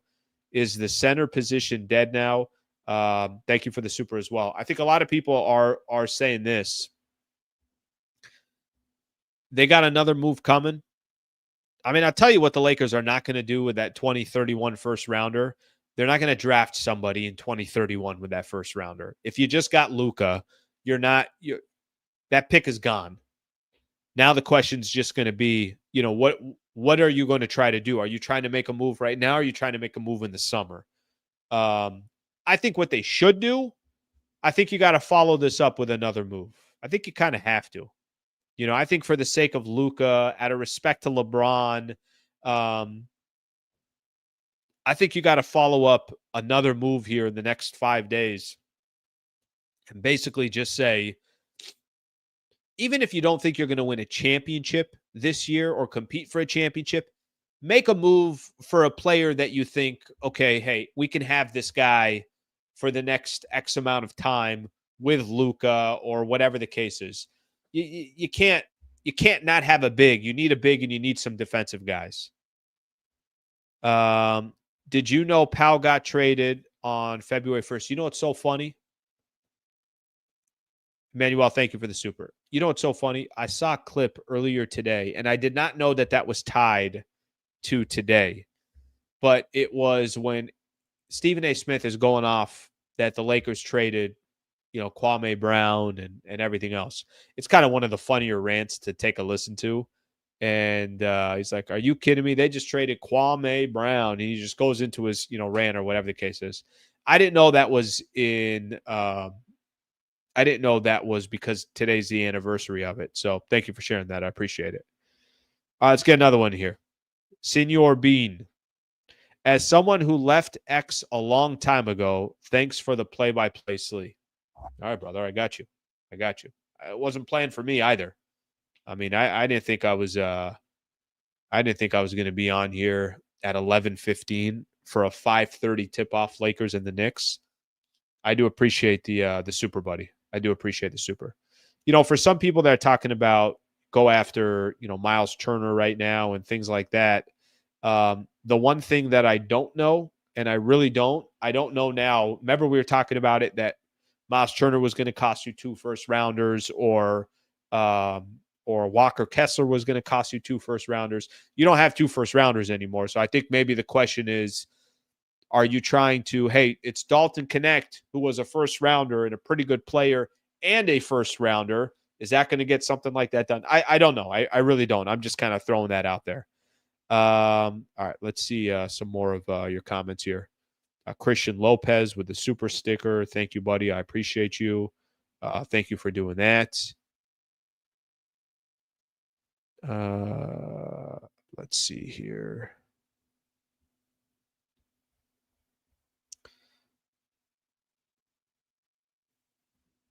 And hearing LeBron had no idea of it, so let's get him and his son off the team. Okay. Tell us how you really feel. All right, let me see a couple more things. If I get anything else left here on Twitter,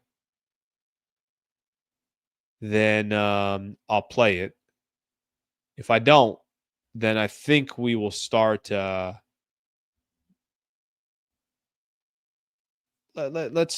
mentioned Stephen A. Let's get a little Stephen A. action in. Let's get Stephen A.'s thoughts here real quick.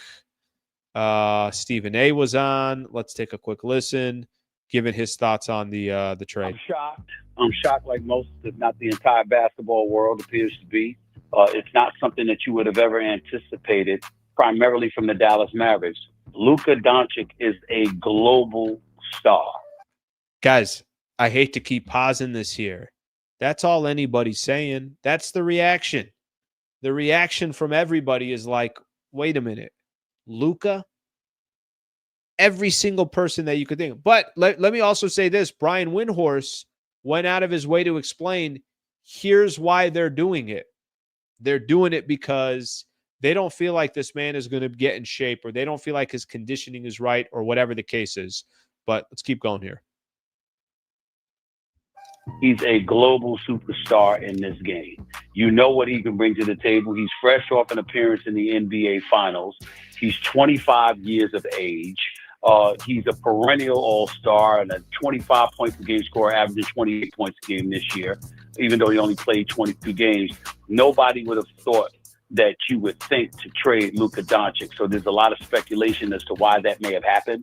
Did he want out? Did something happen that the team said, okay, enough's enough, let's get rid of him? We don't know the answers to that question. There's got to be more to it. There's got to be more to it. There really does. I really feel like there's got to be more to it, unless they just don't want to pay him $325 or whatever that Supermax is going to be. He was Supermax eligible. If they just don't want to pay him that, but this never happens in the NBA. It feels like there's got to be more to it. At this particular moment in time, but that's speculation. And then when you look on the Anthony Davis side, this is a guy that's a big time player. He's an all-star. He's one of the elite defensive players in the game of basketball, a rim protector, a scorer, good for 25 and 12 a night, etc. And the Lakers moving away from him, what does that say in terms of their message to LeBron? LeBron James is 40 years of age in his 22nd season.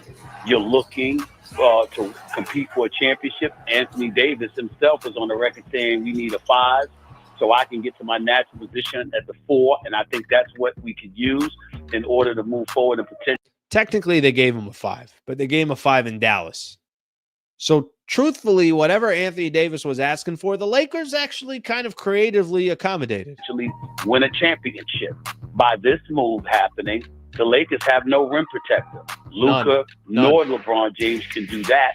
So the season, in a lot of people's eyes, the wash for the Los Angeles Lakers. And it appears like they've said to LeBron James, I'm sorry, maybe another time. But we're certainly not going to be thinking about a championship this year when we have nothing on our front court after losing Anthony Davis. And so that's what you're looking at right now. It's a whole bunch of questions, a whole bunch of intrigue, and a shocker, maybe the biggest shock of a trade that many of us have seen in NBA history. All right, that's Stephen A. Smith. Remember, there was a comment earlier that I had thrown out there. If you guys remember, somebody had mentioned somebody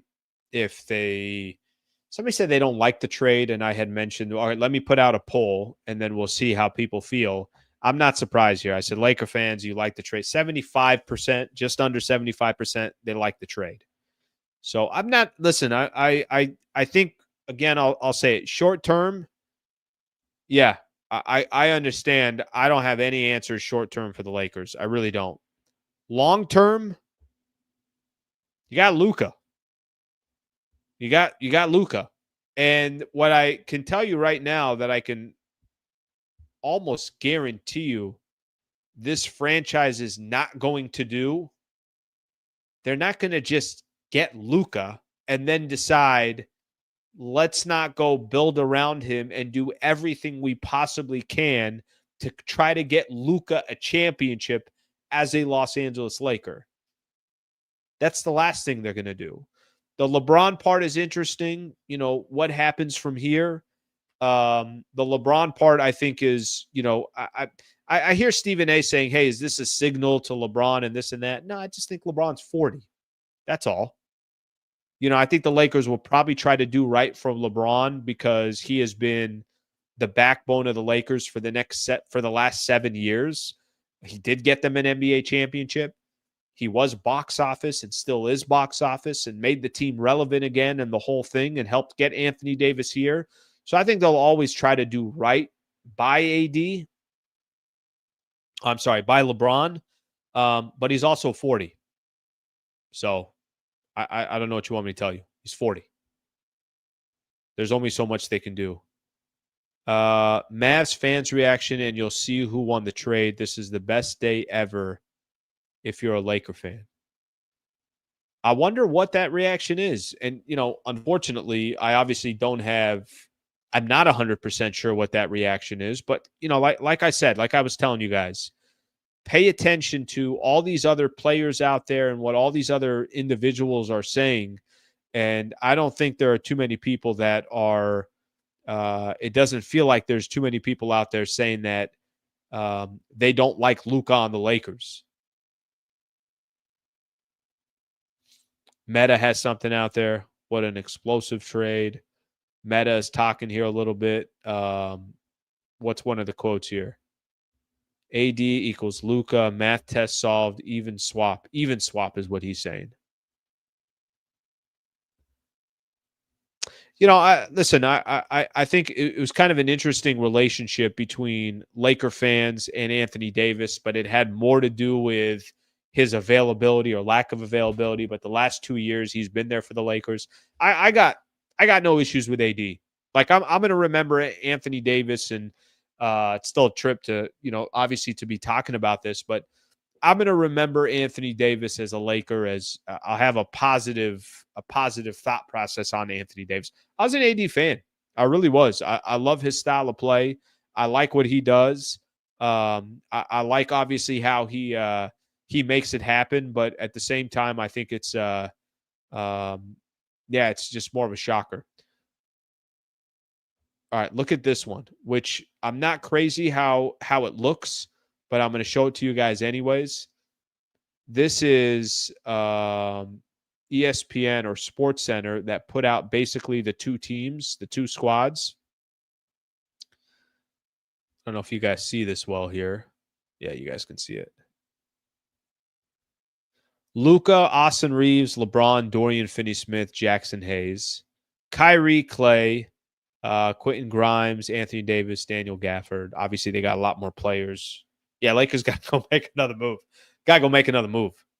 They're going to need to make another move. I mean, at the end of the day, what you're really trying to do is have some type of a defensive team, a team that you feel like will that makes sense around certain players. And I don't think that's, obviously the case here short term for the Lakers. So that to me is going to be the biggest question. The biggest question is, are they going to do something right now, or are they just going to wait till the summer? They're going to do something right now, or are they going to say, nope, couldn't find anything that we wanted. We went and got Luka. We'll figure it out in the summer. Let's see what this team can do the rest of the way, and then we'll start building around Luka. Be the biggest question. All right, I got a couple more I want to go to here. Dylan, thank you for the super, brother. This trade indicates the Lakers are not going to compete for a championship for the foreseeable future. Get your future superstar now, I guess. I think the next week's going to tell us a little bit more as well. Listen, they're not going to go out and make another blockbuster, but can they go out and just say, okay, we traded the first and we traded a couple guys that are on the roster as well, and we made things make a little bit more sense, make more sense on the roster. Now we'll take our chances with LeBron, with Luka, with some of these other guys, a couple defenders, obviously Austin Reeves, but they got to make another move if something's going to make sense for this specific year. Let's see what we got here. This trade made Rob's moveless summer worth it. We gave up one pick too. By the way, thank you for the super there, brother. Leon, turns out JJ likes shooters. Let's win by scoring 140 points, I guess. Well, I hope that's not the game plan, but I know what you're talking about, but I hope that's not the game plan, because let me tell you something. If that's a game plan, they're not going to win. But this is going to be, they're going to have to, again, I'm going to say it again, almost got to kind of start from scratch here and figure things out of what this is going to look like. All right, let me take a quick look on Twitter one more time, see if there's anything else that is worth taking a look at, or another interview that came in or something along those lines. All right, I want to take a look at this one here real quick. Let's get our boy that was on the show last week, Dave McMenamin. Yeah, let's see. After the game against the Knicks, LeBron James has friends and family in town. They go out to a restaurant to get a late dinner. The Lakers aren't flying back to LA until Sunday. While they're at dinner, he finds out on his phone, I'm told, sources close to LeBron told me this, that the trade was happening. He is surprised. He is still processing it. And quite frankly, had no sense that the deal was coming or in the works. I had another source tell me that after the game, Anthony Davis is sending out congratulatory text messages about the Lakers' effort getting the win without him against the Knicks. So clearly Anthony Davis didn't know this was coming as well. And here we are. It's kind of on the 17-year anniversary of the Lakers in the cloak of anonymity, being able to pull Pau Gasol from the Grizzlies, a very similar fashion to get this deal done without people suspecting a deal was in the works. You had LeBron James at dinner not expecting this. Anthony Davis sending congratulatory texts, not knowing that he would be going to Dallas. I mean, everyone just really caught off. I wonder if AD sent a text to Rob like, hey, man, we're one player away. Make it happen. You see the squad tonight? Make it happen, brother. And then Rob responded, hey, just a heads up. Got you going to Dallas. I'm going to read a couple more comments here, and then whether you guys like it or not, we're all done. I bet Slee never thought he'd be pulling a 3-hour show tonight, even after the win. I thought 1 hour. That was kind of my plan. I'm like, let me drop a nice solid hour tonight after the Lakers beat the Knicks. No, this is, I'm going to tell you something. You know, this is one here. This has been a legendary stream. This will go down as one of the weirdest moments in my career, period. Like, I don't know how else to put it, but very simply put, by the way, I was live while this was happening. I was probably kind of wrapping up. We did We just did the Clippers preview, so I was just getting ready to go off. And I saw a couple comments that were on there saying, what did Shams just tweet?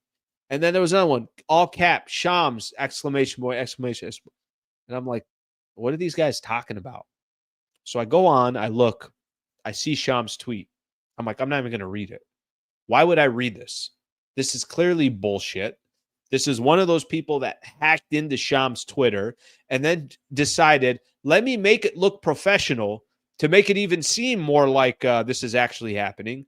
And then even when I saw his follow-up tweet, I'm like, now I believe it even less.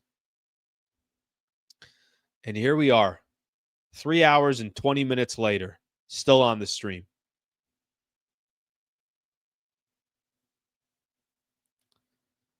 Let's see what we got here. Try to find some more of these here. Just got home, saw the news an hour late, and wondered why Slee was on. I'm really in depth about Dorian Finney-Smith's defense against the Knicks. That's why I went 3 hours today. I told everybody, I'm like, guys, every play from Dorian Finney-Smith, I'm breaking it down. Every single play. Shocker of the year, and we're barely in February. All right, my people. I think we're done. I think that should do it. I think we did our job tonight. I think the chat did their job tonight. I think everybody coming in did their job tonight. I think that's it. So thank you all. I appreciate you guys being a part of the show. I think we'll stop it there. I think we'll save some of this for tomorrow. I'll probably figure out a way to come back on and continue to talk about this. I'm coming on Monday with my show, obviously coming up on at 8 a.m. But we'll stop the stream now. Hopefully we got to as much as we could live and trying to get other people's reaction and other reporters' reaction and everything like that. So certainly the Twitter definitely helped out a lot. All right, I think we're done. Please do me a favor if you guys don't mind. Please subscribe to the channel. If you guys have yet to subscribe to the channel, would greatly appreciate that. Thank you, everybody, for coming on. What a freaking weird night. Lakers over the Knicks. We did the post game. And then AD and Luka swapped squads. What the F? Look, I'll say this and I'll kind of end it with this. I will say that Luka being a Los Angeles Laker is so incredibly interesting. And a superstar that joins the Lakers at age 25, I think he'll be 26 soon. For a lot of Laker fans that were out there saying, hey, who's the next star going to be? The Lakers got one of the top 5 players in the NBA. I think the question now is going to be, I got 2 questions that I'll be curious about. Does Luka really want to be the best player in the league? And does he want to be remembered as a legend in the game? Because the way it's set up for him now, he's with a franchise that creates legends. He's with a franchise that, it's not okay to win one championship. I mean, it's the truth, right? Like, think of every player that you could think of that has been a part of the Lakers, the Shaq and Kobe days, obviously Kobe and Powell, of course, the Showtime era. Go back to, think of Jerry West and his era, Wilt Chamberlain getting a chip. Legends have been a part of the Lakers. And I think the question that I have for this player, for Luka specifically, if he really wants to become one of those guys, he's coming to a franchise where it could potentially happen. Now, he's not in complete control, but it's up to the front office and it's up to them to kind of put the right team around him. But you got your star. You got your 25, 26-year-old star for the next 5, 7, hopefully 10 years with the Lakers. How bad does he want to become that legend is the term I'm going to use. Now, you don't have to be a legend and just be on the Lakers. You could be Dirk and be a legend in Dallas. You can be the San Antonio Spurs and have Tim Duncan and Tony Parker and Manu Ginobili, Hakeem Olajuwon. I'm not saying it only happens with the Lakers, but what I'm saying is he was with the Mavs for a number of years, got drafted by them, got completely disrespected on his way out the door. If you read some of these quotes of why they didn't want to give him the bag, let's see what it's all about for him.